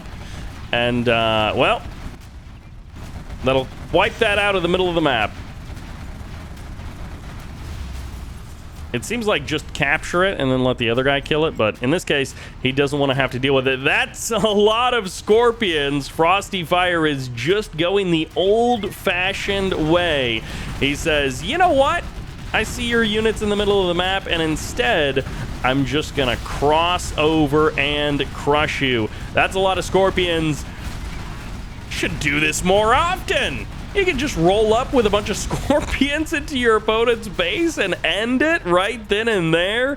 First wave is successful. Demo trap is coming up. There's still lots more Staz to get through. FrostyFire only has a small army advantage here, and the demo trap doesn't actually get established. Okay, there's the counterattack on the other side. Terrors clean up the oil derrick, and this technical is just going to go down. Meanwhile, on the south side, the Scorpion tank army continues. The push continues with that rocket upgrade. He does that extra damage. Battle bus shows up, and the guns go to the tunnel network, not to the battle bus. Around the back, the battle bus goes, and the RPGs inside will find an unwelcome gun of the Scorpion trained on them. The tractor goes down, but what else is there from Staz? His army just isn't showing up. The angry mob does show up, but the army is just gone. Where is anything from Staz? It must be somewhere else on the map. He's just not responding. It's another angry mob showing up. I guess the Scorpions are just going to run away. And they don't want to really fight the angry mob one-on-one. Angry mob can kill tanks very quickly. And okay, he's finally going to push away. And Jarmankel gets a couple of snipes there. Quad cannon goes down. So does that Scorpion. And Staz's army is so incredibly thin at the current moment. It feels like everywhere FrostyFire goes, he's only encountering static defense. That Toxin Tractor going down, okay, Battle Bus is now back up, was like the last defense of Staz. Battle Bus is now here, will manage to escape. Workers get cleaned up, and there's going to be a fresh Battle Bus emerging out of that tunnel network. Everything else should be cleaned up. The Battle Bus should be able to knock down these forces. And okay, FrostyFire has been shut down in the middle of the map, but that's not his only force. He's trying to take over the land controlled by Staz, and that one terror just stuck in the corner there, not being paid attention to, but I guess not able to escape, and the whole will be cleaned up. Neither of these units have been grabbed just yet. The Quad and the Scorpion up for either player to capture. Staz went quick into the tech, and He does have the income advantage, so it is possible that now that the rocket buggies are out, now that the battle buses are out, he will be able to just overwhelm the forces of Frosty Fire with better tech. One battle bus goes down. It's now a bunker. More tunnel networks revealing themselves as Frosty Fire is going to have to deal with getting kicked out of this section, but as Staz is going to have to deal with tunnel network after tunnel network. Battle bunkers will manage to clean that up. 2 fresh tunnel networks coming up for Frosty Fire, and the quad cannons show up, so they should be able to shut down this position. Jarmankel as well added into the mix. Meanwhile, back on the front line, it's in the middle of the map this time as Frosty Fire pushes down into the middle. Staz up to 13k per minute. The fast tech is working out for his economy, but is it going to work out for his actual units? As long as he can clean up these attacks time and time again, he will grow a bigger and bigger advantage in his economy, in his army. Center of the map, once again, falling away from Stazz's control. Maybe Frosty Fire can actually take this middle ground and convert it to his own. Supply center cleaned up, a fresh tunnel network down there. These rocket buggies, they take so many shots to actually clean up these tanks, but as long as you can maintain the distance, they can free fire forever. They are artillery after all. Lots of RPG troopers on the front line for Frosty Fire. He may be down 2 or 3k per minute of income, but his army is at least more active. It may not actually be more fierce if it comes down to a fight, because buggies outrange everything that Frosty Fire has. But Frosty Fire's army is at least more active. Another volley. Nope. They escape down into the tunnel. Once again, Staz is looking to re-establish his control over the middle of the map. Buggy's going to pick up some of this scrap, just get a couple of extra dollars for Staz. Buggy upgrades would be absolutely insane if they could get scrap upgrades as well. They have AP rockets. They have the more buggy ammo. They don't have the junk repair upgrade. But imagine if they could pick up even more upgrades with junk, with scrap. All right, income coming in. Going to be trying to deny these supplies from being deployed. I'm not sure if that's a good use of the tanks. 3 out of the 4 go down. Only the hero survives, and will he even? That's a lot of rockets. Those are armor piercing, and there's twice as many of them. Staz's fast tech is paying big dividends, not only in his economy being ahead on that front, but also just in more buggies faster means more dead enemy units. 2 more battle buses on the south side of the map. Frosty Fire has at least deployed them. He's going to once again try an incursion up the hill. No way. If he finds just the right spot. Well, that's 1 down. Only 1 to go. As the battle bus rolls up onto the high ground, Jarmankel has found a very good spot, but there's the return fire. The snipe coming from the other direction. And that guy's the driver now. He's been promoted, but he doesn't have many places to go. The GG comes out. Staz does it. Evens the score once again. Frosty Fire takes the L on the other side of the matchup. We once again have a completely even game. And welcome to Oxygen for the next momentum maker. With these 2 guys trading blows back and forth, it means we have so many tiebreaker games in this series. But there can only be 1 more tiebreaker, because if we have another tie, we're going to the ace match. We're going all the way to 11. But right now, this is game number 9 in the north. That is Staz playing the GLA Toxin. And in the south, playing the China Infantry. He was leading, and now he's even. Can he take back the lead, or will he fall to the man in the blue? This is Frosty Fire. Frosty Fire putting out good games, and Staz answering back equally well every single time. Double oil derrick on the right side, artillery platform there as well, and then these two artillery platforms in the middle can be quite annoying also. Buildings, destructible, they can fall on things, and then the oil refinery in the pocket over there in the corner, oil derrick in the opposite corner. So once again, lots of structures to be captured by both players over the course of this game. Well, we may not be decided right here in the first minute, but that's a lot of damage to deal with. Unfortunately for Staz, he doesn't get the immediate kill. He is trying to get the kill on the dozer there.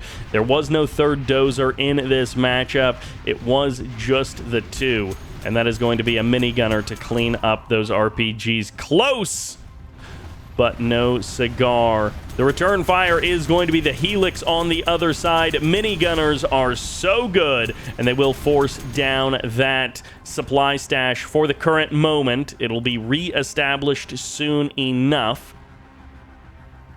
Barracks in the middle.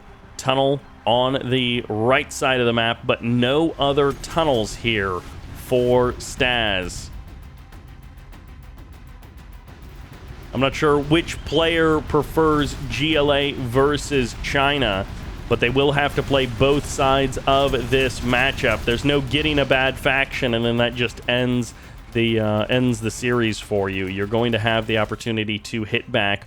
War Factory in the corner. The dozer hiding behind that oil refinery. I don't know if that was attempting to be a trick play, to be like, oh, I only have one dozer. You better hunt down this one dozer. I don't think that would work against Staz, but maybe it would. Helix will get some repairs. Heavy damage from earlier in the game, but stands tall now. Toxin Tractor moving out. Staz is being kept on his side of the map. Tank Hunters, they're going to try. They're not going to be able to do it. This is the Toxin General with quad cannons behind it, so even if one doesn't get you, the other one will. Helix moving back on out, right across the middle of the map. Supplies there on the high ground. That's a quad pop, and that's going to be a dead Helix. Good night to the air power of the Chinese. Minigunners are good, but so are quads. There is another Helix now out into the fight. Army value low for both players with the trades that have been happening in the early game. Income advantage to Frosty Fire for the current moment. Part of that is due to the supply being shut down earlier in the game. I think there is supposed to be another supply up and running here, but it's not there just yet. Frosty Fire has his own third supply being added on into the mix. Dragon Tank does end up going down. Quad cannons were busy elsewhere, so they weren't able to pop out from the middle. No third supply here, and the worker will get spotted, will get eliminated. So no catch there. Oil derricks over there have not been cleaned up or captured. Neither player has the oil derricks there. Dragon Tank moving through the middle. Maybe he'll be able to find this tunnel and clean it up. Quads do pop out. Which target are you going to go for? That's an early reveal of the quads, which means the tunnel goes down very quickly to the combined firearms power of the Dragon and the Helix. Moving along, another Dragon on the other side. No big moves with technicals from our GLA player. After that first attack against the reactor, there hasn't been anything else. The southern side of the map has been very safe for the Chinese. Tunnel network very slowly dying. Quad cannon will end up going down. Double Helix is able to clean up one quad. The other quad needs to find a better angle. Okay, he will get that Dragon Tank. Couple of workers going down, but overall, it's been relatively safe there against the Dragon Tank. Helixes changed that a bit. Tunnel network will go down. Staz gets the building on the left. He does have this supply up and working. He does have eyes on that of his opponent. Supply in the middle, looking to be taken by FrostyFire.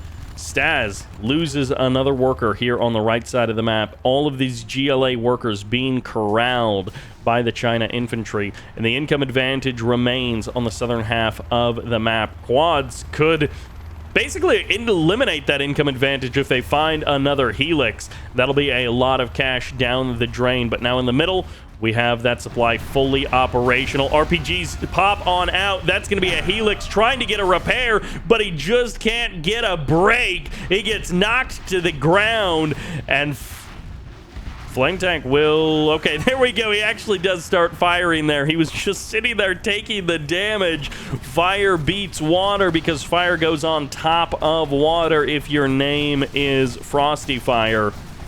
Quad cannons show up.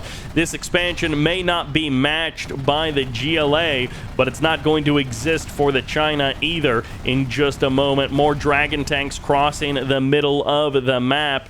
Things could go better for both players, but Staz is now actually hitting back, and well, he will lose that quad cannon. He's at least forced back and caught basically all of the dragon tanks up to this point. The flamer goes down. This next one can be easily eliminated by those quads as well. Okay, maybe not easily eliminated because he turned his guns around.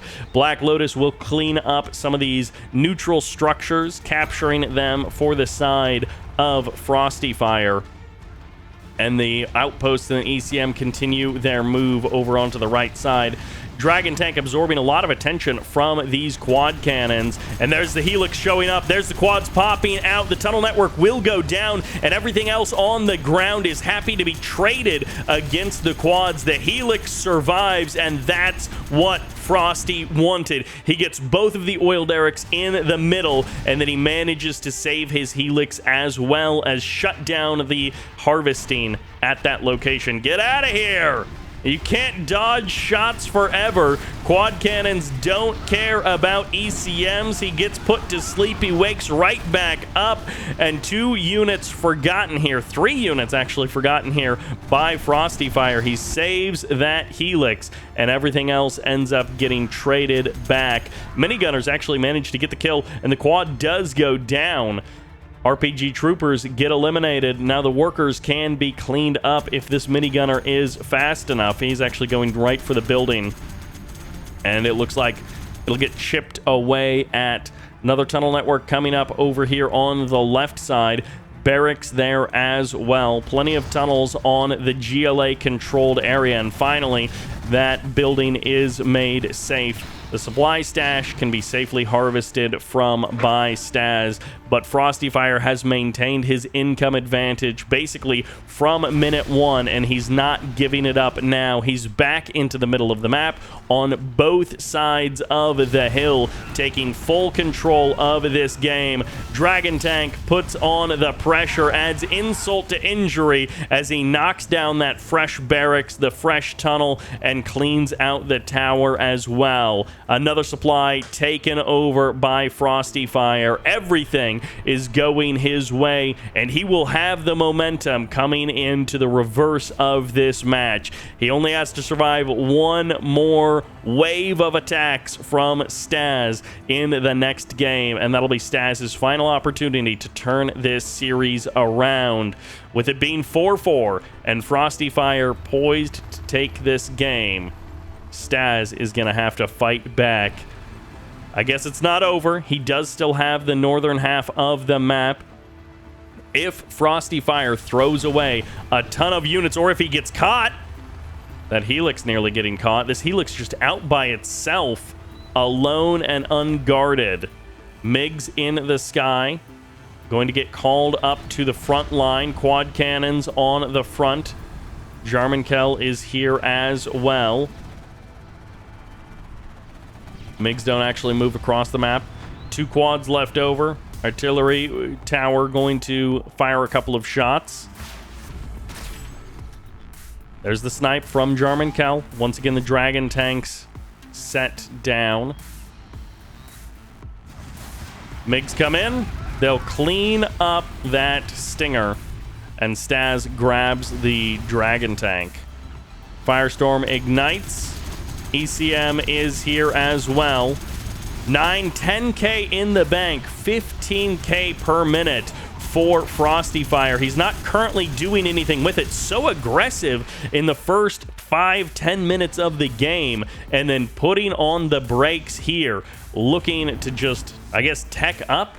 I keep expecting there to be like 3 nukes under construction or something to explain why Frosty Fire has taken his foot off the gas. He does have 1 nuke on the way. He should be getting his command center back up as well if he doesn't already have it up. Okay, yes, he does. He does have it up at some point. MiGs come in. They're going to be able to clean up that other tunnel network. GLA well entrenched in the northern part of the map. Everything else gets cleaned up by these quads. Helix moving out, looking for an opening, and that outpost gets eliminated. Inferno cannons slowly making their way forward. Low power mode once again as the nuke comes online. The lights go out on the Frosty Fire side of the map. Another barracks added on into the middle. Propaganda center there. Command center facing the wrong direction, so I didn't actually register it as the command center. And this flame tank hasn't done anything yet. Battle lines being drawn in the sand. Do not cross. Dragon turns around, walks right past that sneaky listening outpost. And okay, he will finally notice. There's the cleanup there. Mines get deployed in the middle. Dragon tank with the Black Napalm upgrade will stop that mob and also clear out a ton of the mines, deploys his own mines, and then wipes them out. Supply center goes down, and the battle bus will manage to escape. 30K advantage for Frosty Fire, total resources gathered, but that's starting to disappear as we get late into the game. Scudstorm being added on, markets being added on. Income advantage will be disappearing. Frosty Fire hasn't won the game yet, and he just gave away a bunch of dragons on the left side. Helix ready to move forward or ready to stay back and not do anything? Triple wall of fire here, but it's just out of range of that building, so the RPG Trooper can just chip away at these tanks. No easy points of incursion until the nukes come online, at least, for Frosty. Another snipe from Jarman. Inferno cannons knocking down the angry mob out front. Another snipe for another tank. Mine's going to be avoided there by that quad cannon, just barely. Gets the kill on the Dragon tank. Helix moves forward. Inferno cannon slowly chipping away at this base, but those gamma rockets from the Toxin General do a lot. They clean up the Infernos and they force that. They force the Helix back. Another barracks, another market in the north. The income for Frosty Fire still an advantage over his opponent, but he just cannot crack the base. He stopped moving across the map, and he has not been able to make any incursions since then. He has reestablished a lot of his control over the middle, but he's not been able to do anything more than that.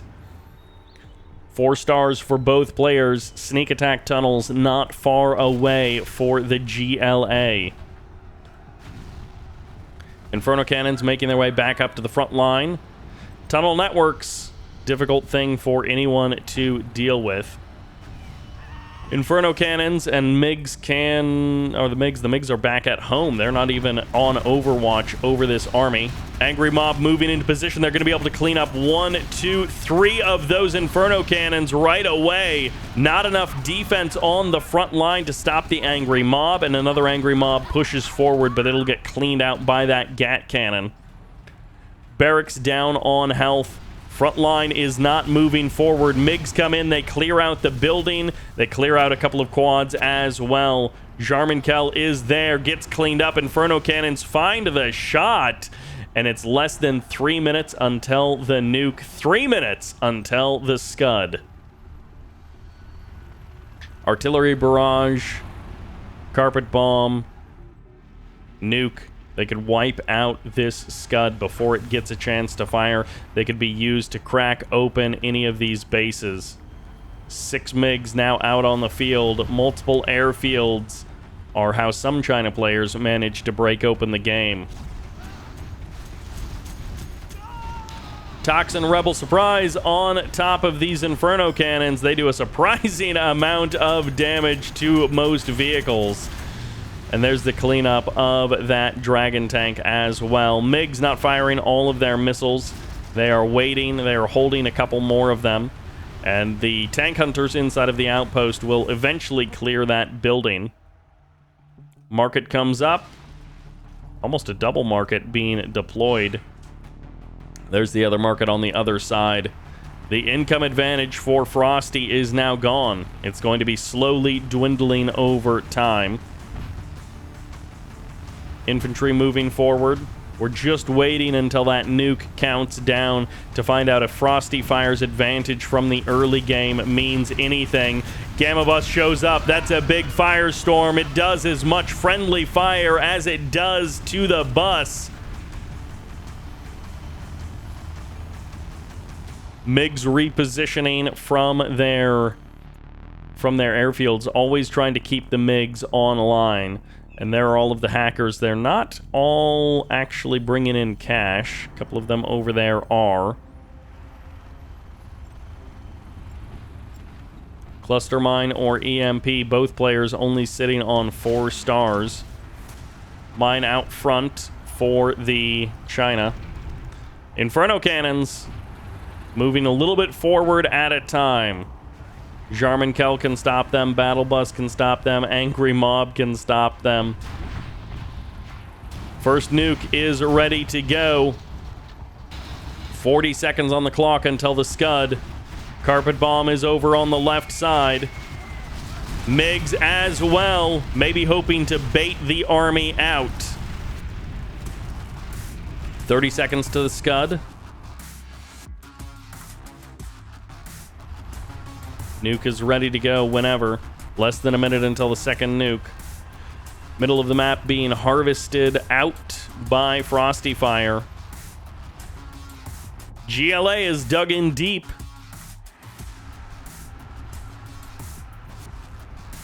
Staz wants to win this one, and he doesn't care how long it takes. Scud is ready. 30 seconds until the second nuke. No additional super weapons just yet from either player. More markets on the way for GLA. Scud is over halfway done. There's the first nuke going to be firing off. Scud will be returning fire right on top of the Scud before it launches was the hope, but it's a little too late. The Scud goes down, and it'll find its mark into the corner of the map.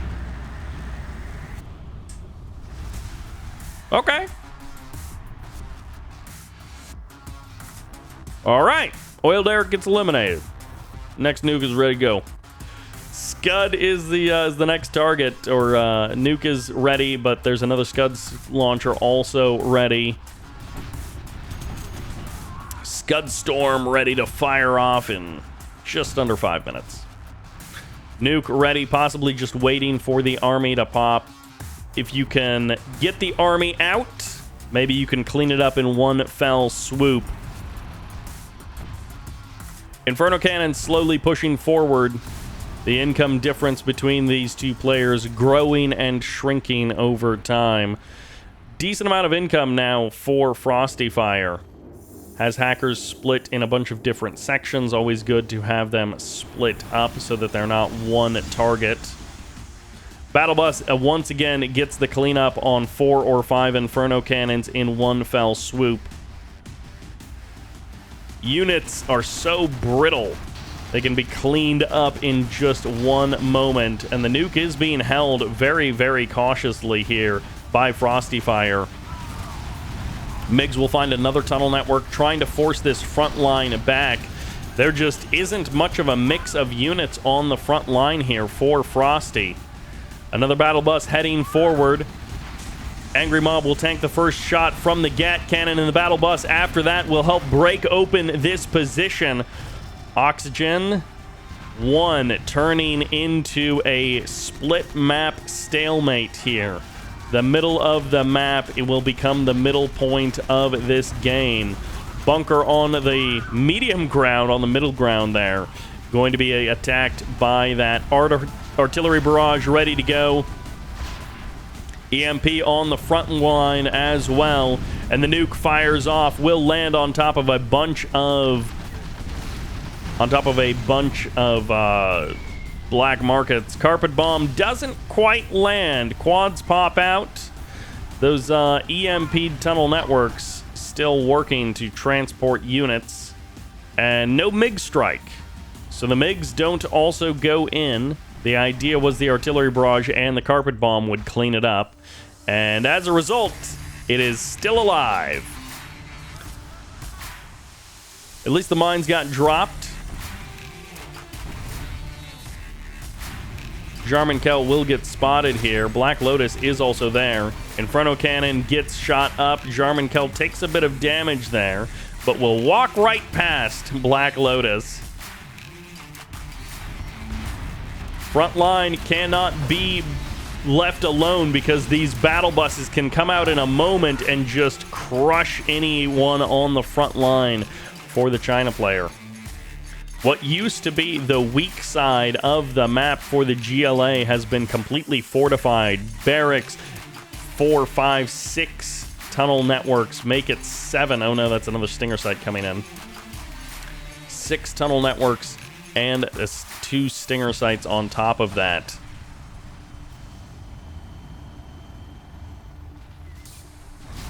Middle of the map moving forward once again. ECM is here. Outposts are on top of this tunnel network. The Firestorm wasn't quite as effective as he was hoping. And where's the 1-2 punch? A couple of RPG troopers coming in behind. There is no 1-2 punch, I guess.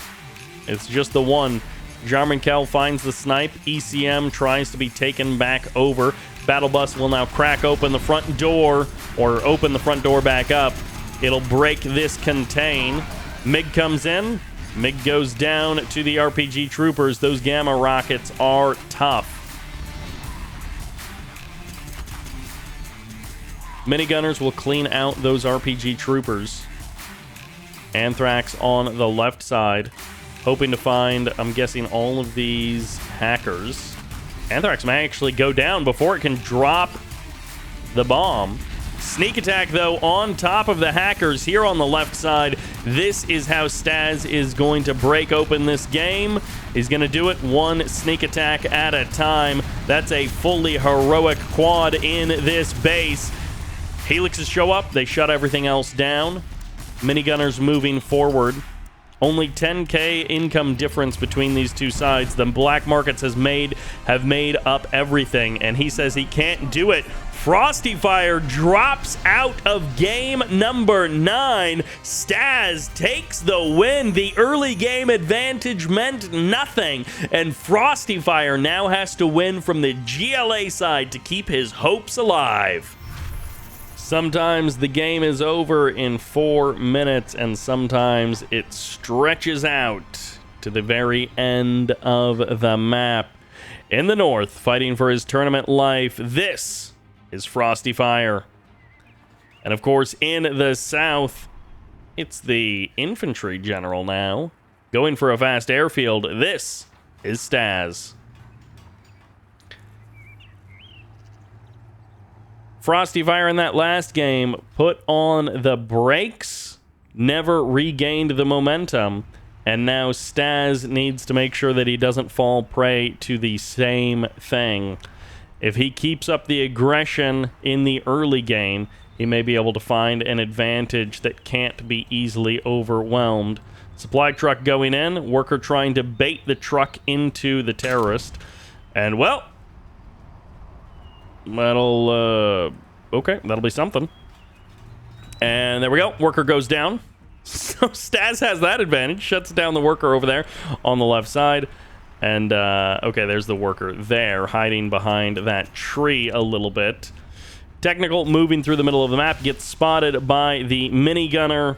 And for now, that will be a safe technical. Actually passes right past the Helix. The Helix doesn't deal with it. A couple of RPGs do get deployed out. Is that all that was in there? There we go. That's the terror. That's what we were expecting to see. And the tech is going to pass into the back line, looking for the second dozer. Doesn't quite find it. The worker and the terror both ended up going down there.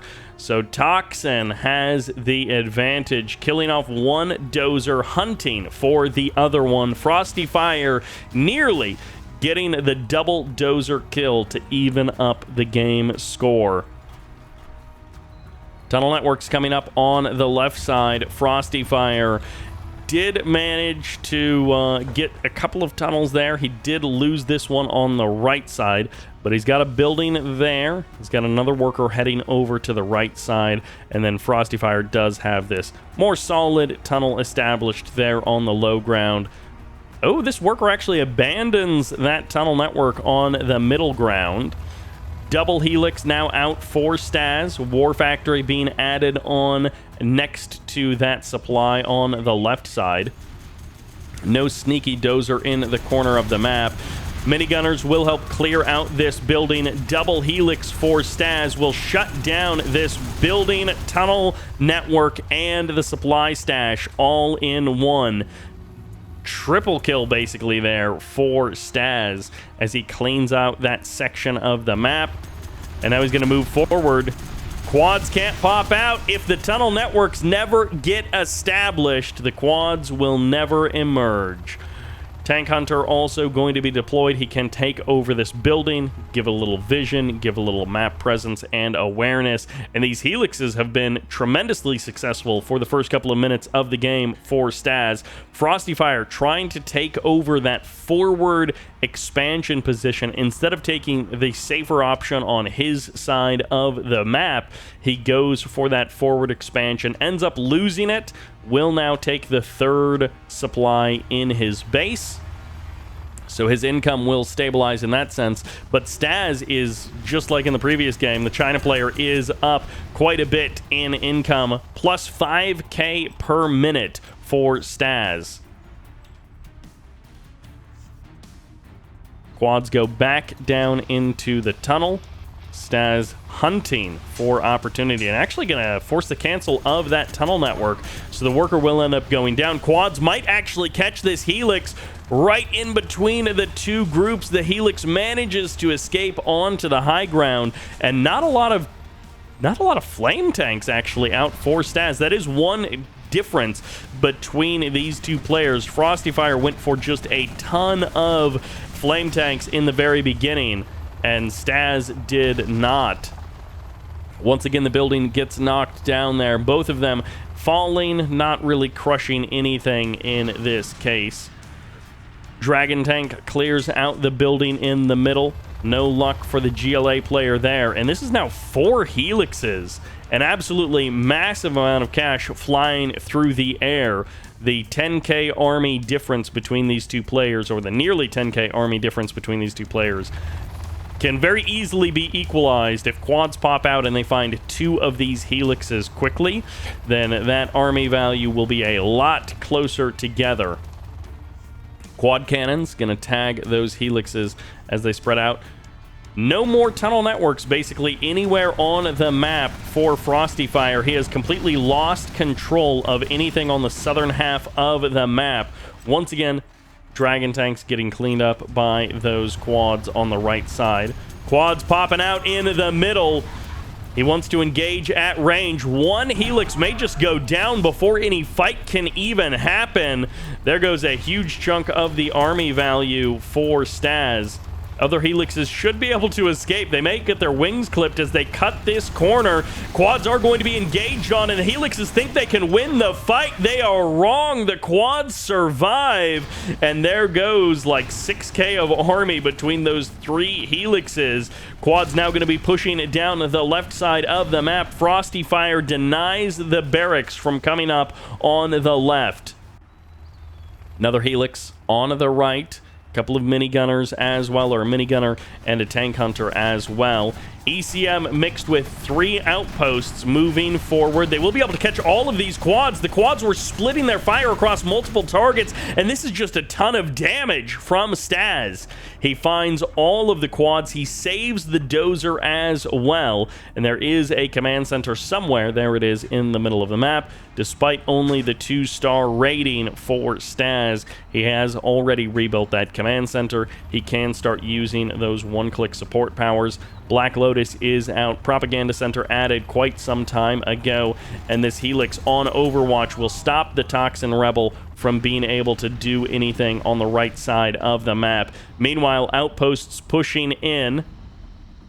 12k per minute for Staz. Another income advantage continues for the China player. Tech on the left side, maybe a terror tech. Oh, not close enough. The minigunners clean everything up, and the tech does nothing. Well, that's one dead quad, but I guess this Helix is just going to sacrifice its life to open up this map by clearing out that tunnel network. No reinforcements to pop out on top of these outposts. Stinger sight goes down. Tech shows up, gets put to sleep. Anyone inside is also in the dirt. It's going to be a slow push for the China player into the north, but it is a push nonetheless. He has completely shoved Frosty Fire off of this supply. That is now an even bigger income advantage, nearly 10k per minute of an income advantage over his opponent. He can afford to give away some of these units, but not all of them. Artillery barrage going to be firing off across the map. He's either targeting the arms dealer or the supply stash. Either one is a good target, and it'll be the arms dealer on the other side. Split down the middle with the carpet bomb. The production of Frosty Fire is about to go offline.